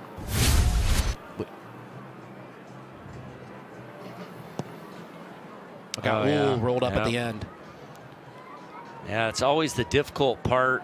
You don't see that as often with linemen. Receivers, you see it frequently, though. The play will just get ran up right on the back of their legs. Hopefully he's okay there here. You know, a good hard run, though. Clark for Indiana State, good player, very aggressive. I mean, he's almost like a glorified linebacker back there. Well, Hagan standing. You see Chad Kurtenbach, Charlie Miller, the SDSU head athletic trainer, Kurtenbach of the Sanford Health Medical Team, and then Dan Jackson, the head coach, all there. So Nate Adams is checked in. The Jacks do work offensive linemen out at other spots in case situations like this occur, so they can shift some linemen around. So while Adams isn't typically in a situation like this, they'll slide Big Bo out to right tackle, and Adams comes in at right guard. Jacks have a 1st and 10 from their own 34. It's a gain of about 4 on the ground. It's Johnson again, and that is the thing he does. He will pound you 30 yards on 7 rushes. Yeah, and this one is a good choice by him. He runs straight ahead. There's no room to make a room on Covington. He just runs right through him.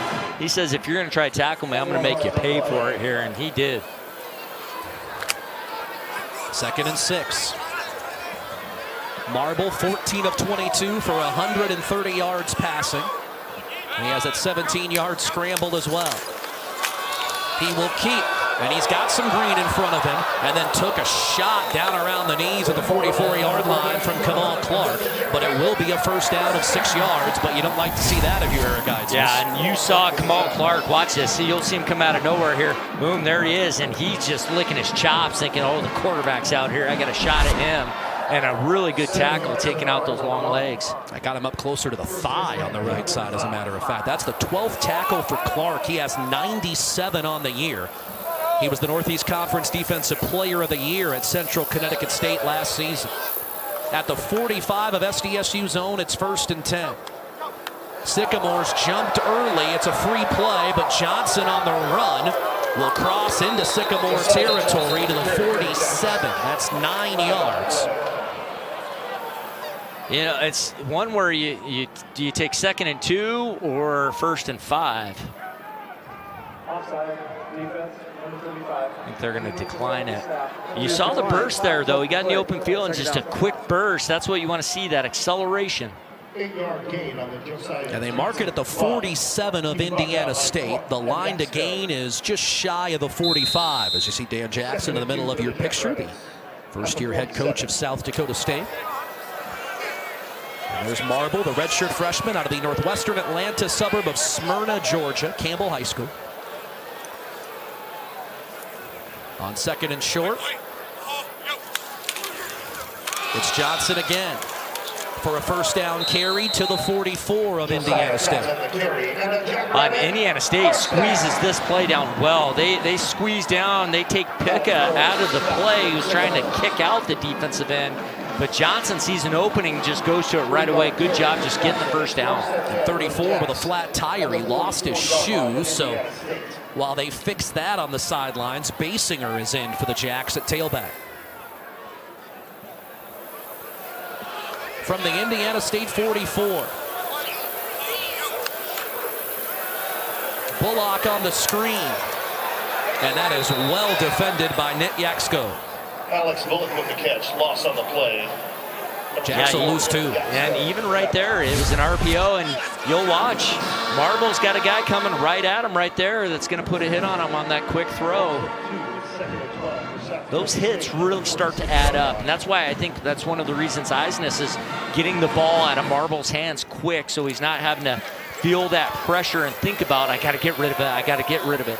2nd and 12. Bullock is lined up behind the quarterback, Marble. It's Johnson running left, broke 1 tackle, throws a stiff arm and drags a man to the Indiana State 37-yard line. That's 9 yards, and the Jacks with a 3rd and short because of the effort by Josiah Johnson, who has 6 rushes for 32 yards on this drive. Well, and we said Gustad there. It's one of the few times we've seen him. He gets a nice kick-out block right there to give him a chance to get down the sideline. The Jacks playing without Hagan on the offensive line. So he went out with an injury earlier on this series. So they shift Big Bo to right tackle. Hagan at right guard with Willenbring at center. Pepke and Christensen on the left side of the line. Marble under center. Here's Bullock, and Indiana State was waiting for that. Nathan Gonzalez, the junior from Bell Gardens, California, throws Bullock back. That's a loss of almost 5. Well, and people are probably saying, well, the guy wasn't even blocked. Well, that's the idea of the play. That's the concept. The line goes hard the opposite way. You expect the defense to flow with it, and the guy just runs by you. Well, there Gonzalez went for the ball carrier immediately. So the Jackrabbits will have a 4th and 6 at the Sycamore 40 when the 4th quarter begins. It's 17-6 Indiana State after 3. Dakota State, and it's a tough day in the top 10. North Dakota losing to South Dakota, and then you have number 2 Tarleton State trailing, 6th ranked UC Davis trailing, and SDSU down 11. So rough day to be in the top 10 right now. Well, huge win for USD. I mean, great win for them. They definitely needed that, and I think that makes next week even more interesting. But the Jacks got to get through this one first. And they will go for it on 4th and 6 at the Indiana State 40. Hard count didn't work. Play clock at 10.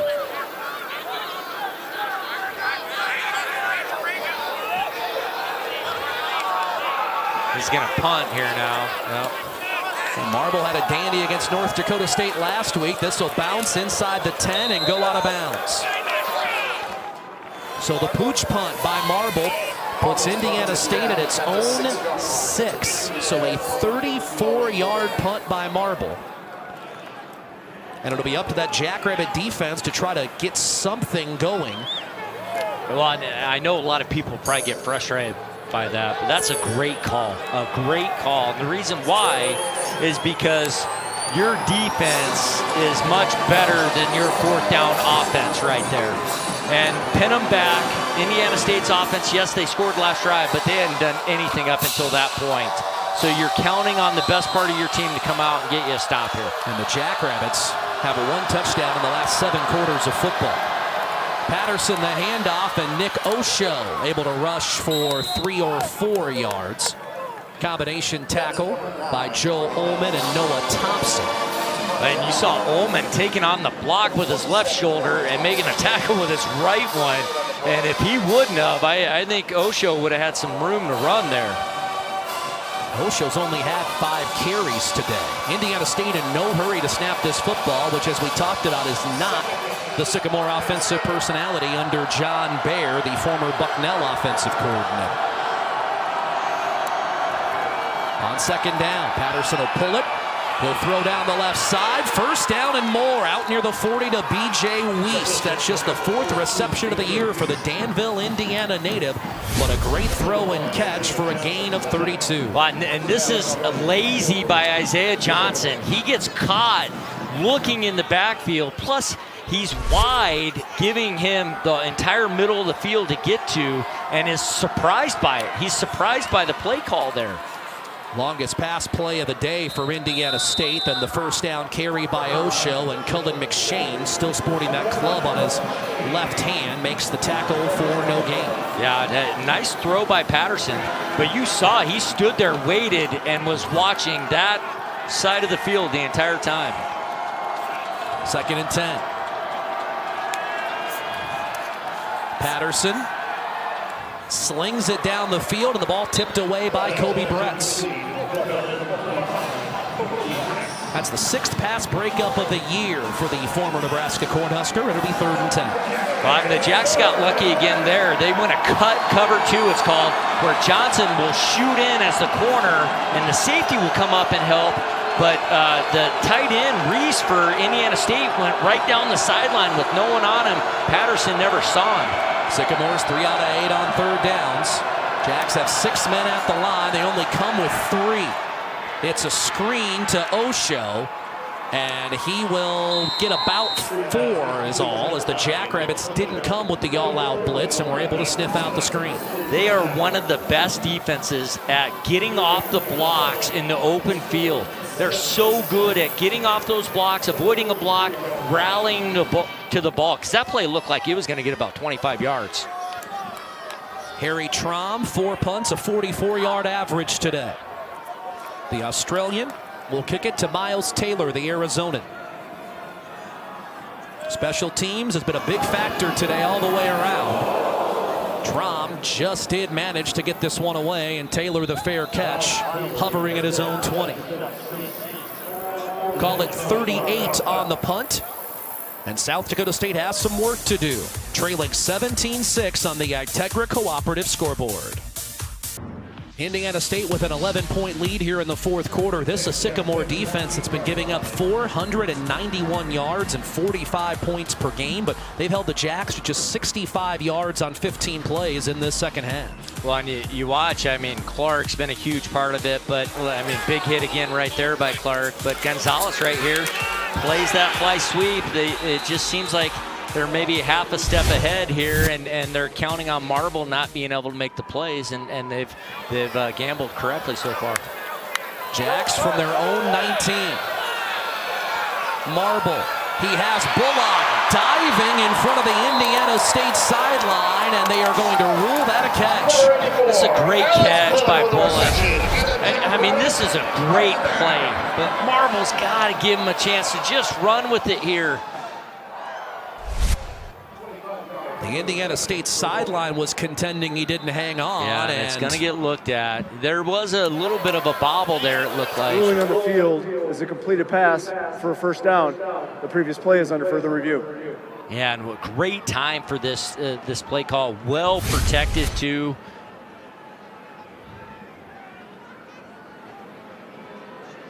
Timeout on the field. This will be a full media timeout. Now remember, this was called a catch on the field, so while Gary Delaney, our replay official, takes a look, we'll step aside. 17-6, the Sycamores lead it. Find a way to rally from this 11-point deficit. This would be a 25-yard catch if it stands, Curtis.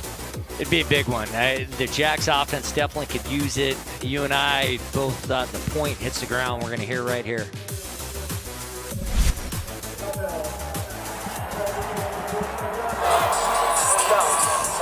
Jason Perkins said the call was upheld. And remember, that's new terminology this year. They will not say confirmed. So they'll say it's either staying as the call or changing. So we don't know if anything was confirmed or they just couldn't tell.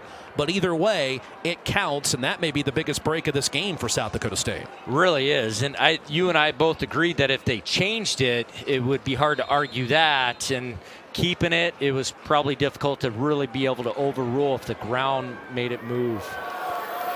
Bullock with 5 receptions today, 47 on the year. Marble wants to go deep, and the ball tapped away from Bullock, getting his hand on it at Xavier Andrews, and that was a telegraphed throw. Well, they try to fake the bubble screen, thinking Indiana State's going to attack, and you'd have 2 guys down the seam, but you're right. I mean, he locked in, and the corner bailed the entire time. You can't force it just because it's the play call, and that's what Luke did there. Jackrabbits 309 yards of offense, 182 passing, 127 rushing. Marble 16 of 25 on the day with that costly pick in the end zone. Josiah Johnson, and he's unable to make anything go here. He's trying to get back to the line. Colton Gajewski assisted in stopping his forward progress after a couple of feet, maybe. It's going to be 3rd down and long. Well, and you come back with the run play right after that home run hitter because you want to get some yards, and Indiana State doing a good job. They just have this bend but don't break mentality against the run game of SDSU. Pika is into the game to spell Gannon at tight end on 3rd and long. Well, and that's just to have another blocker. Yeah, they're going a heavier protection set. 3 wides right, and Josiah Johnson the back. It's Johnson on a big hitter. 1st down and more to the 40 of Indiana State. 14 yards. That's the longest run by a running back for South Dakota State today. Well, I'll tell you, this is a huge gamble by Coach Eisnes, because this is one, if he gets tackled for a 1 or 2 yard gain, people are like, what in the hell was that? But he dialed it up with the slant, and he looks like a genius there. Now you got some momentum going off that 1st down. Yeah, many people said that to me often, too. 2nd and 3 after 7 more from Johnson. Jacks go tempo. Johnson for a yard or 2 more. Pyle kept going to the 31. It'll be 3rd down and short. You know, if you just let your guard down one of these days, Curtis. Yeah, I just have no idea when is the ball carrier stop now. You're in my head about this now. I'm just flustered because I saw him get pushed back 3 yards here. They didn't blow the whistle. Here he's just floating in air. I don't know. We're so caught up in the tush push. We're not sure how to call it anymore. Gustad, the only back behind Marble. And it's a handoff to Bullock around the left edge. It'll be a 1st down. Yeah, what a good call. This time, Coach Eisnes doesn't give the end a chance to chase it. Watch, he blocks it. You'll see up here, he picks him up right there. Nice job making sure they were protected. It's a 4th rush by Bullock today. Ran over a ball boy there on the other side. Yeah, I saw someone go over the signage. That's commitment there.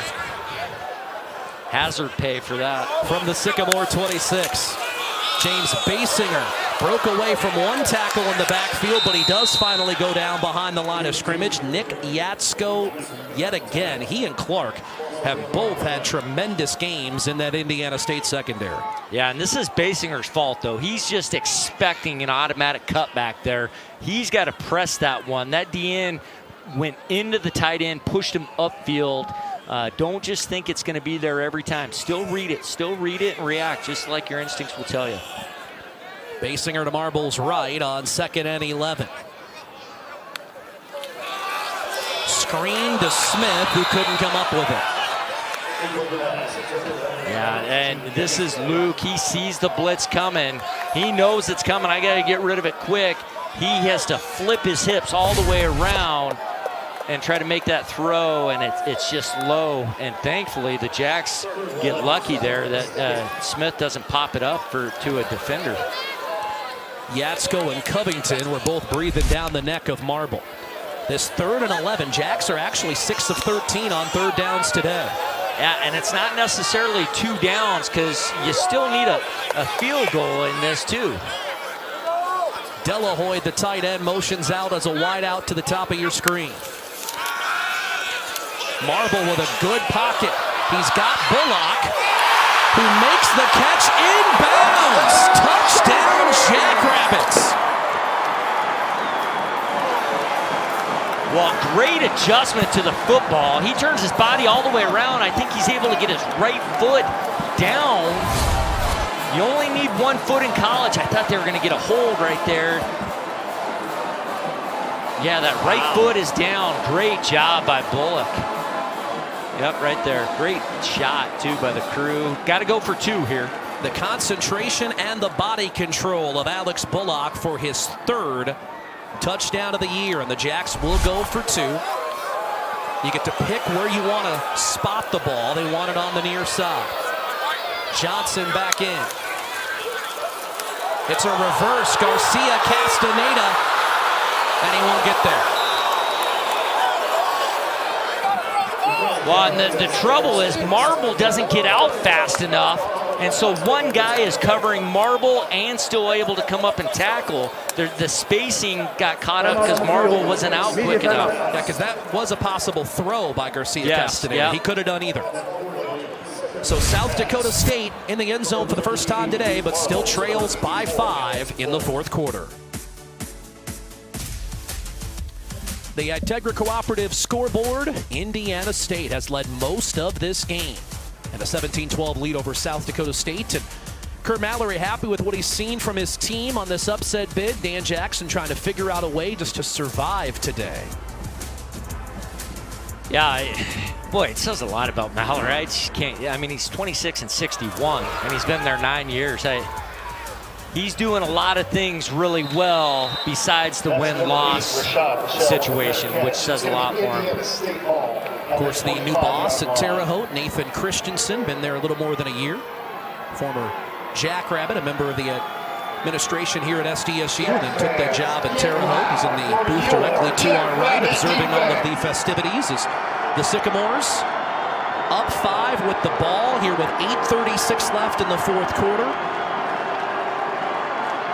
The Sycamores, their first 22 plays, gained only 46 yards, but they've gained 111 on their last 2 drives, including the touchdown in this half. Patterson off the play fake. The pass is caught. Aiden Donnerman brings down Brian Domino at the 32 after 7 yards. Nice job by Patterson, too. He's reading the corner here. They put 2 hitches in front of him. He's just got to pick the one that isn't covered by the corner. 2nd and 3 for Keegan Patterson, who has completed 15 out of 23 today for 131. Jacks rush 4. Patterson. Back shoulder throw incomplete. Domino the intended wideout. Dante Johnson the coverage, setting up 3rd and 2. Yeah, it is defended very well. Patterson really had no choice. That was about the only throw he could have attempted, but the coverage was excellent. Yeah, right now, Tyler, you have one team that's won a lot of close games, and you have one team that's lost a lot of games. And so you'll start to feel that pressure really turn on to Indiana State more so than SCSU here. 3rd and 3. Jacks show blitz. Will they come with it? Yes. Patterson hangs in, throws it deep. He had a man open, but he overshot Domino. And Domino, you could see smacking his helmet. He is frustrated because if Patterson has another split second, that might be a touchdown. Well, and Dante Johnson falls down because you're right, he's wide open. Oh, yeah, they had it there. But that's what we're talking about. One team's able to make those plays, and one has had many difficulties being able to get that. Traum at his own 18 to punt it to Miles Taylor. Got it away, good height. Taylor backs up to his own 27, and he'll lose 5 on the return, and there's a flag on top of things as well. Nick Yatsko, who has had double-digit tackles on defense, and he had the strip and the recovery on the fake punt earlier in the game. Yeah, it's probably going to be a block in the back, so he probably should have fair caught this, and it's going to end up turning worse for the Jacks here. The Jacks could lose, 13, 14 yards out of this. It was a 39-yard punt.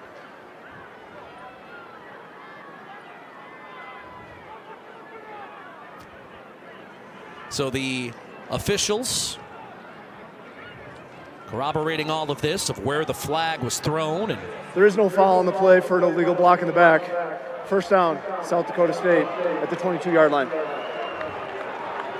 That's a break for SDSU. That flag gets picked up. Yeah, that's a huge break. I'm sure Coach Mallory's like, how do you see it and not throw it? Look at him. He's giving them the, hey, don't even talk to me. I don't even want to hear it. They turned around and did point the finger at one official. Yep, you're wrong, I'm right. Again, he played at Michigan, 1992 alum, so you got a little Gary Moeller and Bo Schembechler in there. Of course, his dad, the head coach at Indiana in the late 80s. Jacks from their own 22. Marble will keep, and he's got room. And boy, took a big hit, but finished. The ball came out well after he was down, it appeared. Yeah.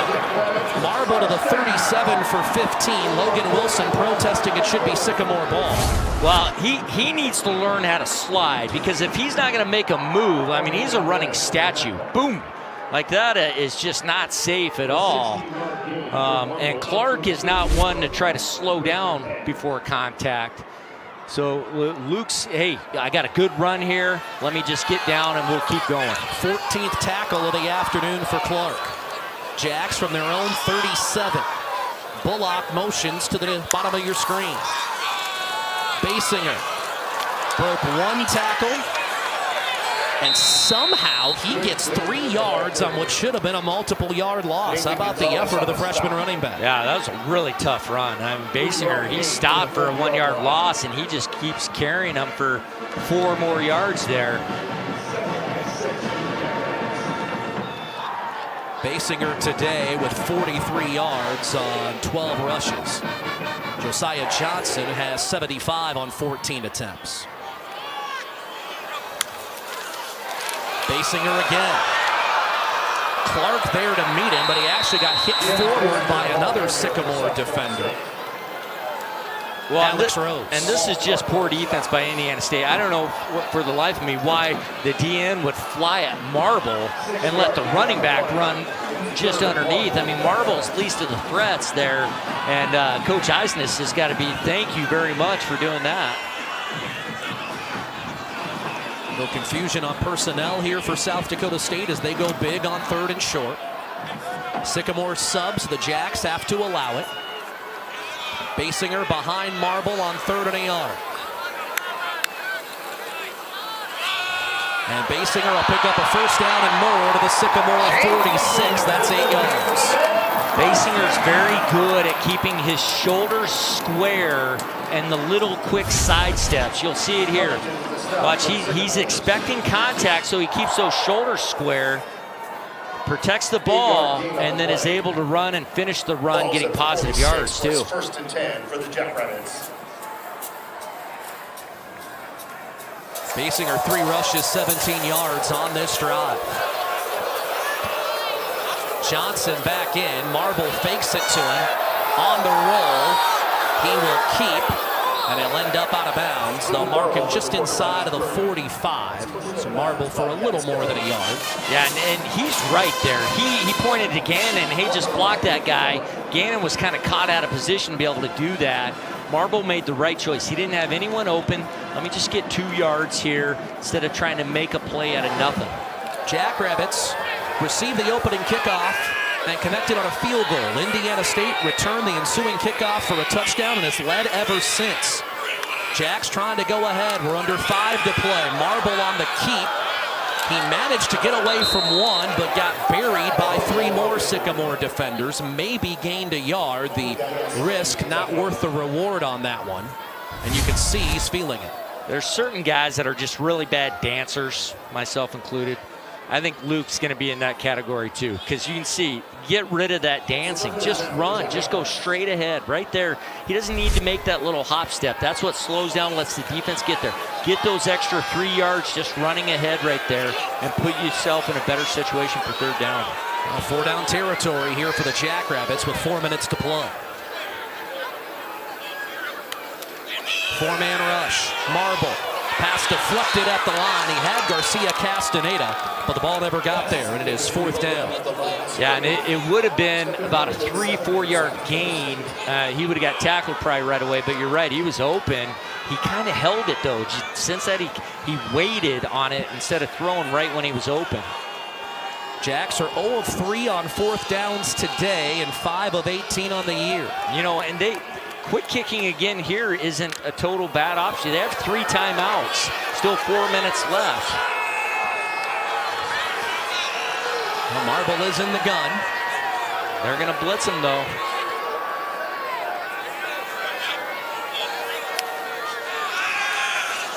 Marble takes a shot, and he overthrew Bullock, incomplete, who was covered tightly by Amon Glass. And he had Gannon wide open coming across there. He locked in, and Bullock had to go inside out on the cover 2 up there.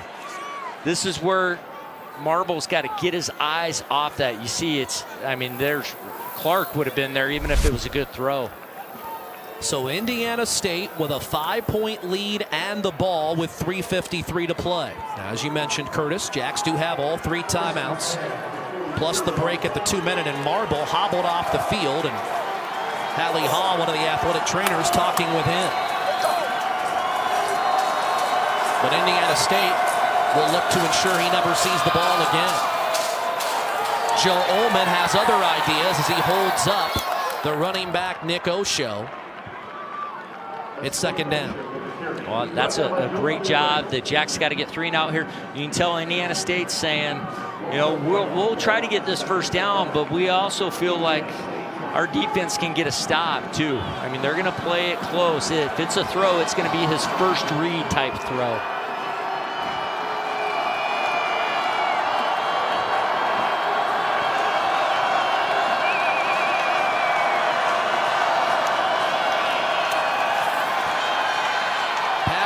Down the middle of the field, he hits Rashad Rochelle in stride. Touchdown, Indiana State. 57 yards from Patterson to Rochelle for his 2nd receiving touchdown of the afternoon. Well, and we talked earlier, we said when the Jacks feel like they're running, they'll play press man even on Rochelle, which at some point Indiana State was going to come back to. And right here, Rochelle he shows them, hey, I'm one of the best. I play for Indiana State, but I'm still one of the best in this conference. You can't cover me man-to-man. Rochelle spent his first 2 years at Rutgers. This is 2nd in Terre Haute. A dual threat quarterback in high school, and he scored 3 touchdowns today. 2 receiving scores and the kickoff return that really set the stage for everything today for the visitors from Terre Haute. I think Patterson's played a really good game. I think the tempo has been more beneficial for him too, with slowing down their NASCAR style. But much of that is attributed to the coaches adjusting to, hey, our defense is playing really well. Let's don't try to get 95 plays. Let's try to just manage this game and let our defense keep getting stops. Patterson, 11 of 14 in this half for 156 yards and 2 touchdowns after he threw for a pedestrian 32 in the opening 30 minutes. And you pointed out too, the 2 touchdown drives they've had, Rochelle was a part of it also. First half, he wasn't relevant on the offense. Now they figured out, hey, that guy's pretty good. Let's incorporate him in the offense, and they get touchdowns. So the Jacks down 12 with 3:06 to play. Will need to work quickly.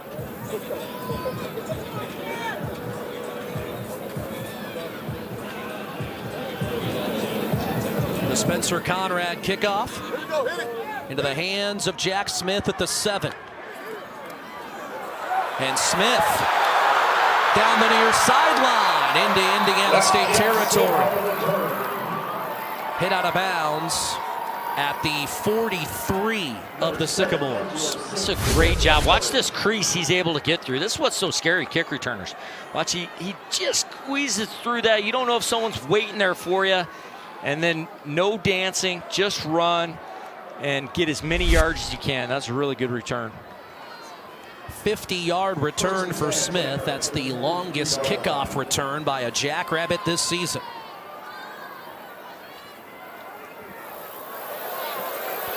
So from the Indiana State 43, Jack Henry, the quarterback, will hit Gannon over the middle for a gain of nearly 10. In fact, they are going to move the sticks. It's a first down. Yeah, and that's a good job by Henry. He sees Gannon, throws to him quick. Don't think about it. Henry to throw. Low and incomplete. Try to throw to Smith on the out. Yeah, and he's got to get his feet moving at the target there. He's kind of facing straight ahead. He's got to let his feet guide him. This Jackrabbit offense just a mash unit right now. Yeah. Half the running back room that they intended to have in the spring. You have Marble out right now. Remember, he hobbled off after the last series. No Chase Mason, no Lofted Ogroski.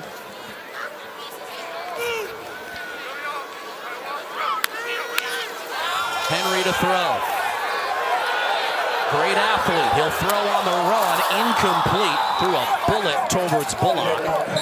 Now there is a flag just beyond the line of scrimmage. Yeah, you're going to get an offsides and a hole. It's going to be one of each. You know, I didn't think he needed to take off out of the pocket there. He saw the blitz coming, but it got picked up.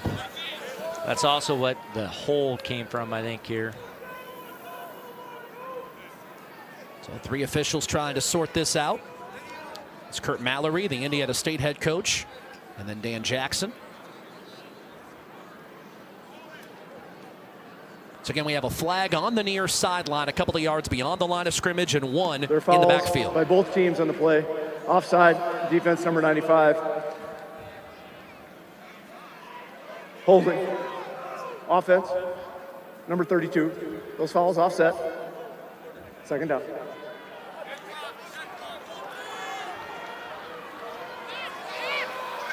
Jackrabbits do have all 3 timeouts and 2:33 to go. Yeah, and you really want to hold those. You got to press the ball down the field here because they need 2 touchdowns, and you want to maintain those timeouts and that two minute.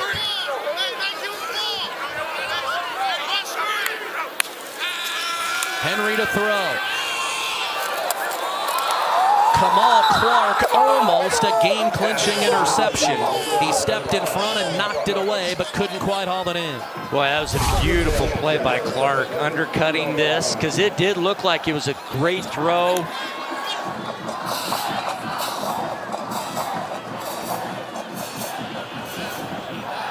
It looked like Gannon was open. It's a long throw, but Clark makes a big breakup. So 3rd and 10 for the Jackrabbits at the 33 of the Sycamores. Jack Henry's pass caught by Grayton Gannon. Down to the 18 of the Sycamores. They need to get going. They need to get a playoff before the 2-minute here. And again, Henry had been the number 3 quarterback up until a couple of weeks ago. This isn't something you rep a whole lot with your backup quarterbacks. Henry from the 18. Just out of the reach of Jack Smith as SDSU in the Integra Cooperative red zone for the 2nd time today. Oh, it's a good shot, though. A little bit of contact at the end. Yeah, and that's part of that timing. 2 guys that they've probably never thrown that route to each other in practice right there, especially in a hurry-up setting like this.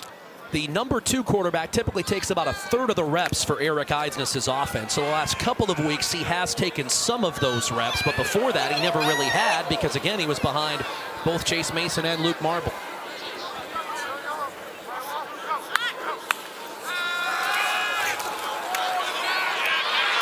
Henry cannot get away, or can he? No, he cannot. Staying with the play and finally securing the sack, Caleb Harris, the redshirt freshman.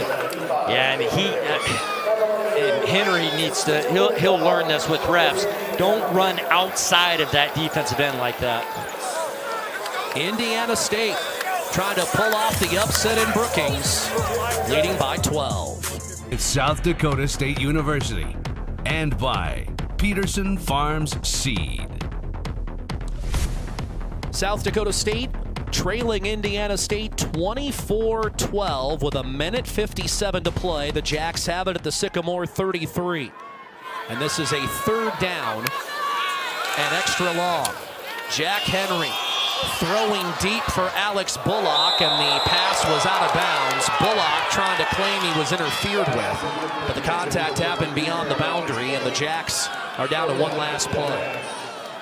Yeah, he gets pushed. He draws the contact, but he's 2 yards out of bounds, just like you said. I mean, it's worth a shot, I guess, right? Yeah. I mean, you got to give him a chance, so you got to keep that in bounds. And the Jacks would need a conversion here, a score, and then either an onside kick or a quick 3 and out. and another score. That's the only way to do this. But again, they have to get to the 8 of Indiana State on this play. And a timeout to Indiana State. Their first of the half. This will be a 30-second timeout. Well, we've already seen one top 10 team lose, that North Dakota. There are 2 others besides this game. Top 10 teams trailing right now, and then Indiana State can taste this. Well, and the Jacks had the longest win streak at home in FCS, and now 2 in a row here, which you've said has been a long time. Our PS Garage Doors player of the game, who else but Rashad Rochelle. 84 receiving yards on 4 catches, 2 of them for touchdowns, and this kickoff return. The first time Indiana State touches the football, Rochelle goes 95 to the house and really just set the tempo for everything for the visitors today. Well, he's not flashy. I mean, he's not, but he just glides. He just goes, and every guy that tried to think they could come up and cover him, he made them pay. So here it is, 4th down. Jack Henry gets sacked. Sacked by Jaden Childers. 4th sack of the day for Indiana State. And the Sycamores are about to snap their 6-game losing skid as they come on the road and upset a top 5 squad. Well, and they only rushed 3. I mean, that should not happen right there. But credit to Indiana State. Doing a nice job getting pressure and not giving Henry even a chance to throw the ball there. So with 1:47 to play, it's Sycamore football. Now the Jackrabbits do have their full allotment of timeouts. So they can make Indiana State work for this here offensively. Ball security is the biggest thing if you're a fan of the team in white. Osho holds on as Logan Green tosses him down, a loss of 1, and Dan Jackson will take his first time out. Well, for Indiana State, the Sycamores doesn't get any easier for them. They host Illinois State and go to Youngstown the next 2 weeks, but the Jackrabbits go to Vermillion for the rivalry game, then host nationally ranked Illinois State, then have to go to North Dakota to end the year against a program that entered today undefeated in the Valley. So you looked at November and said this, in theory, was the easiest of the 4 games, and Indiana State comes in and really executed what they did well as we look at what Indiana State has done on the road. Keep in mind now, Curtis, Indiana's 2nd in the FBS. Montana, of course, undefeated. Southern Illinois was a top 10 program at the time. UND undefeated at that time, and still got to go to Youngstown. So 2nd down and 11. Patterson will keep. Fife and Rippert up, bring him down after maybe a yard. It'll be 3rd down. Well, and you're right. This is a game that's very winnable for the Jacks. And now it becomes, hey, let's quit thinking about seedings and where we might fit in with the playoffs. And it comes down to, hey, we got to win. We are a MASH unit, but that's no excuse. I mean, every kid is scholarshiped and they're playing, and we expect them to get the job done. And this is what all the coaches would say. We got to go out there and execute. And they haven't been able to do that today. And they're going to have an even bigger test next week because, now with USD winning and the Jacks losing, that's going to bring even more people in to see what happens at the Dakota Dome next week. Saw Luke Marble on the bike. His status for next week becomes a big topic. And, of course, Chase Mason's as well. Who knows how quickly he's able to return. Patterson, the keeper, on 3rd down. And he reaches midfield, 2 yards shy of the sticks. And we have a Jackrabbit down defensively. Well, it'd still be a timeout. Charge timeout. South Dakota State. Their 3rd and final. Yeah.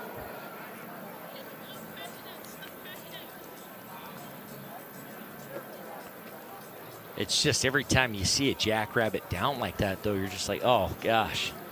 Well, SDSU down 3 defensive starters today as well. Well, and you even start to forget about guys like Reed, Kirschman, who they thought was going to be probably their best one. Yeah, Wolfcale Holston just like friendly fire on a roll up there. Yeah.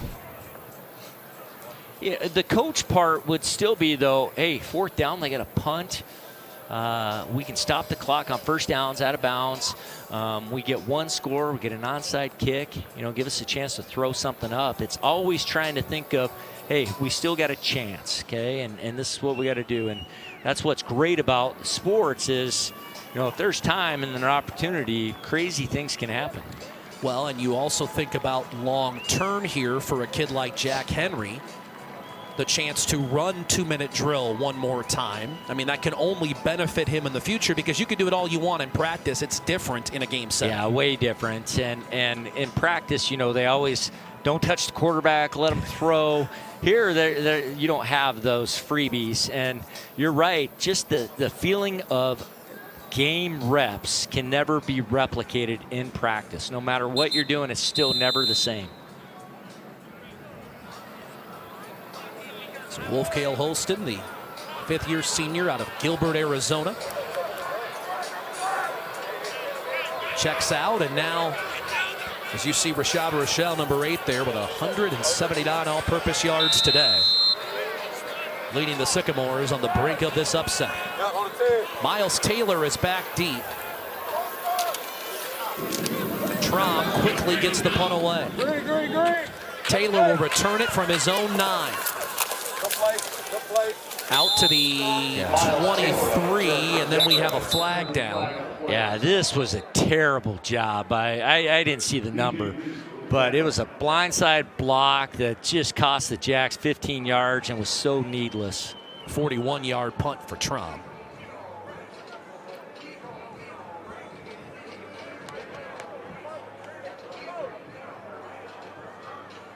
To sort out this penalty, as you review things, if you're a Jackrabbit, of course, you go back to the 2 first-half trips in Indiana State territory. During the return, personal foul, illegal blindside block. Return team, number 38. That penalty will be enforced half the distance to the goal. First down, South Dakota State. The Jacks were inside the 30 and marbled through the pick in the end zone, and then you had the fake punt as well that the Jacks had a big play on and then couldn't finish the play on the fumble. Yeah, and that's what coaches and players are going to do. They're going to go back and just think of all those moments and chances. It's tough. The biggest thing you look at, you say, well, no single play dictated it. And that's probably true here. There's been a lot of comprehensive parts of this game that have dictated Indiana State being ahead. So Jack Henry remains the quarterback, and he is going to get sacked again. Sack number 5 by the Sycamore defense. Logan Wilson, the 6th-year senior out of Appleton, Wisconsin. Jacks again out of timeouts with a minute left. Well, and Bullock had gone about 50 yards downfield, had to get all the way back here. Bullock makes that catch. Again, he's a cross-country runner at this point almost. He's out of bounds at the 23 at 16 yards and a first down. Yeah, and that was a nice throw. Good throw by Henry.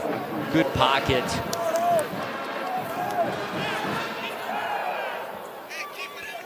Again, clock does stop because the Jacks went out of bounds in the final 2 minutes. Henry 3 of 7 in this 4th quarter passing. Fires incomplete in the direction of James Basinger. One thing, when you watch the NFL in this situation, Tom Brady was the best at this. You just take that check down to the running back. He gets you 10 yards, and then you pick and choose when you're going to take that chance. Henry right now is saying, I got to get it down faster. Situation like that right there. Throw to that running back. Let him get your first down. The clock will stop. It's different in college than the NFL.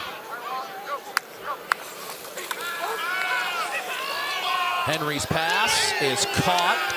Jack Smith, but he's shy of the sticks, inbounds, the clock runs. Yeah, he made the choice of trying to make that guy miss rather than just fall forward and would have had the first. So on 3rd and short, Henry down the middle to Garcia Castaneda, who makes the catch on the crossing route to his own 48, a pickup of 17. Yeah, nice throw. First down, Jackrabbits.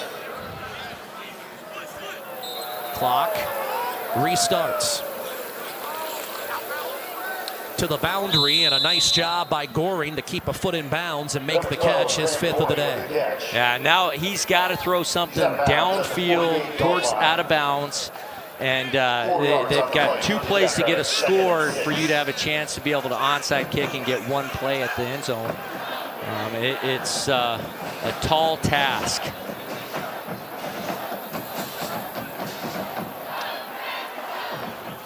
Luke Marble left the game with an injury earlier in this quarter, so Jack Henry is quarterback the last 2 series.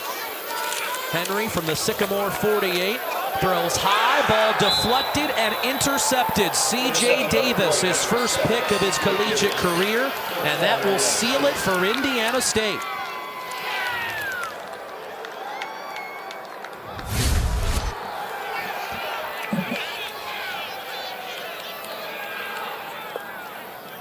And that dreaded tip pass, it's an offensive nightmare. Bullock's trying to make a play, tips it up, and defense back there to pick it off. Jacks had turned it over 6 times in the first 8 games. They turn it over 3 times today. This is probably one of the biggest wins in Indiana State's, well, long time. I don't want to say history, but this will snap a 9-game winning streak in the series for South Dakota State. You have to go back to the Shakir Bell days of 2011 for the last time Indiana State won in Brookings. The Sycamores come on the road and knock off South Dakota State 24-12. And the Jackrabbits have 2 road games in the Dakotas and a home contest with Illinois State, all 3 very much alive for the playoffs. Sam Hagan, another Jackrabbit who went down today, hobbling off. It was a long day in a variety of ways for South Dakota State as the Sycamores, a 24-12 winner on the Integra Cooperative scoreboard.